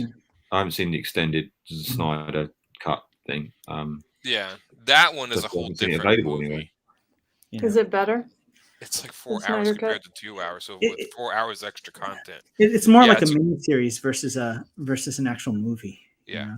It's incredibly better. It really is. It's a completely different movie. It's not like Joss Whedon's movie added stuff that he just like completely. Yeah, it's a lot better as far as what he wanted to do. I like those directors' cuts. They did one of this movie called Sucker Punch that Zack Snyder did. Sucker Punch, I guess, is it. And the director's cut actually added a scene in that kind of explained a lot of the movie. Again, I don't understand why the directors continuously cut pivotal scenes of the movie. Well, that's right, yeah. I don't understand, like, why. He added this little cut scene of her meeting this and to like explain the whole concept of the movie. I'm like, oh, that's great. Why did you cut that? Yeah, why is that getting cut then? I just did not get it at all. So yeah, but that was another one that was a good. I actually, the only director's cut I did not, strangely enough, like was Legend. With the different soundtrack, right? Yeah, it just didn't work. And he added some scenes in where I'm like, that was the first time I kind of like, okay, I understand why these are cut. Yeah, that Tangerine Dream did the soundtrack. That was such an iconic soundtrack. When he changed it, I'm like, it's not working for me. That's the only director's cut I really haven't liked. I've not seen the Richard Donner director's cut of Superman yet, which I'd like to eventually see. Because I know he put out one of Superman 1 and I think of 2. I heard it's really good. I haven't seen it, but I heard it was good. I've heard they're good. But most of the time I usually get director's cuts. I just assume they're better and more coherent. Because you hope so, wouldn't you? You hope so, yeah. Yeah, more information. So, but yeah. Sometimes you think every bit of the movie, there may be a little fluff in it, but for the most part, every scene is an important element of the story that lets you know something kind of relevant. There was another movie they did. Did we need the special editions to all of the Star Wars 4, 5, and 6? Did we actually? No, I mean, I feel like it was basically they were doing R&D for the prequels and like let's make use of the R&D work. So I never really. I don't know. Those never really. It bothered me that too terribly much. It was interesting to go back and compare what he did to what I always like comparison stuff. Yeah, but did it make it any better? In this particular case, that's an argument you can have for every single reboot or remake that's been done in movie history the last few years. Didn't he change to one of them and where it wasn't Han who shot first? Yeah, that was the whole argument. Yeah. Shouldn't meddle with stuff. I'm all for just adding in the bits that you got cut out, but don't start changing the film. Yeah, Right. Don't change the storyline. I don't. Yeah, I don't like the different ending kind of alternate version cuts. there was one movie called The Descent. If you guys have never seen, if you like horror, I've heard of movies it, but at I've all, never seen it. What was that about? it's a horror movie. It's I fantastic. remember the It's one name. of So which one was it?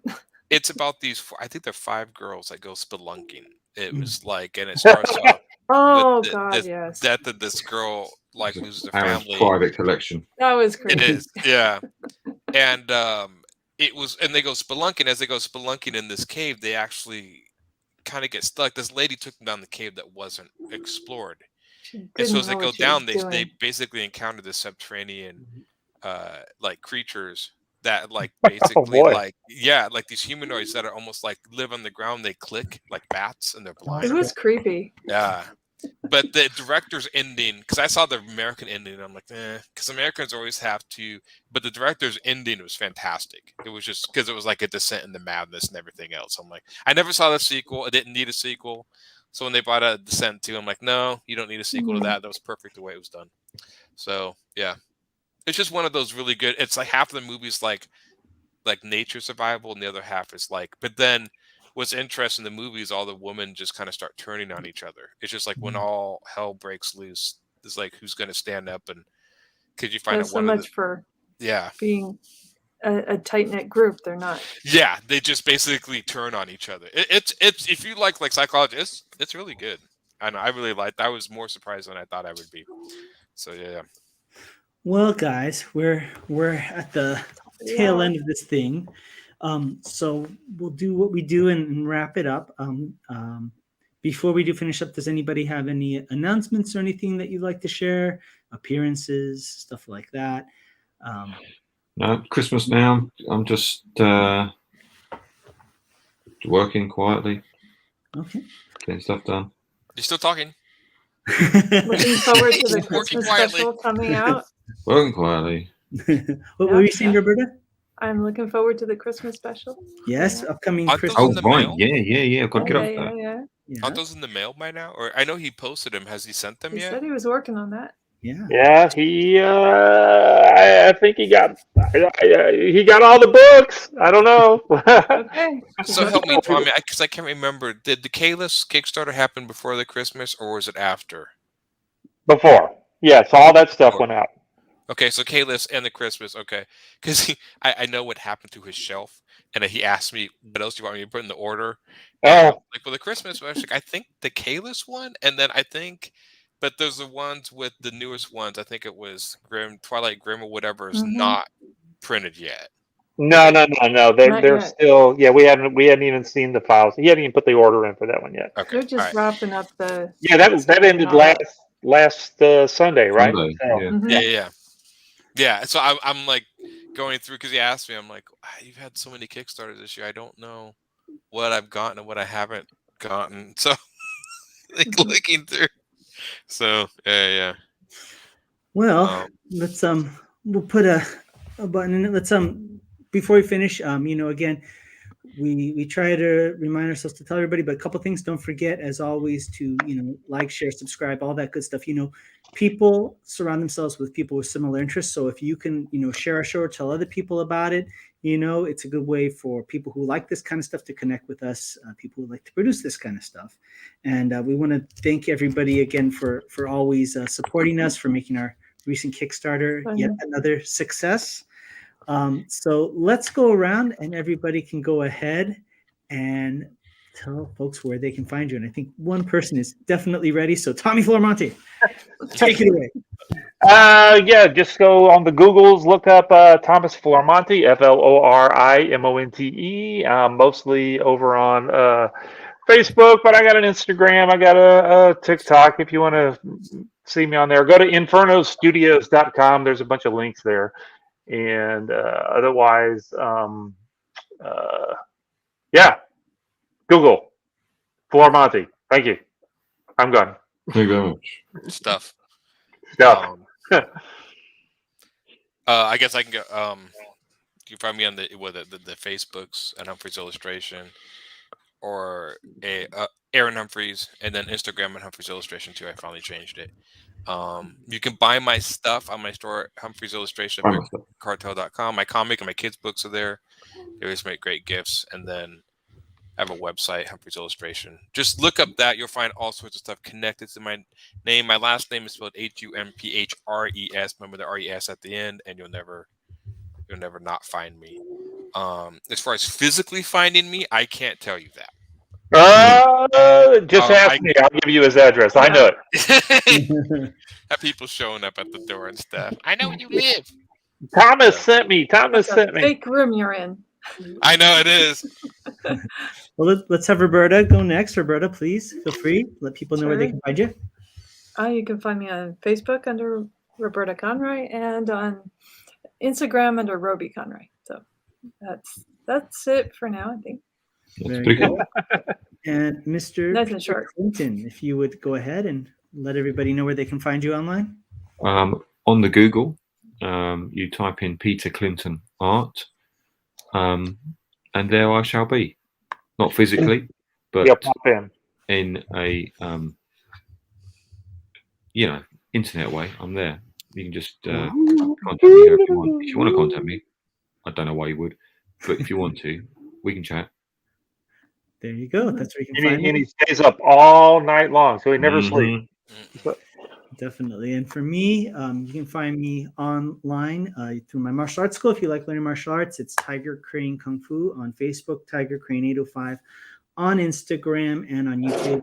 For my comic book, Shadow Ghost Comics One Word on Facebook and on Instagram.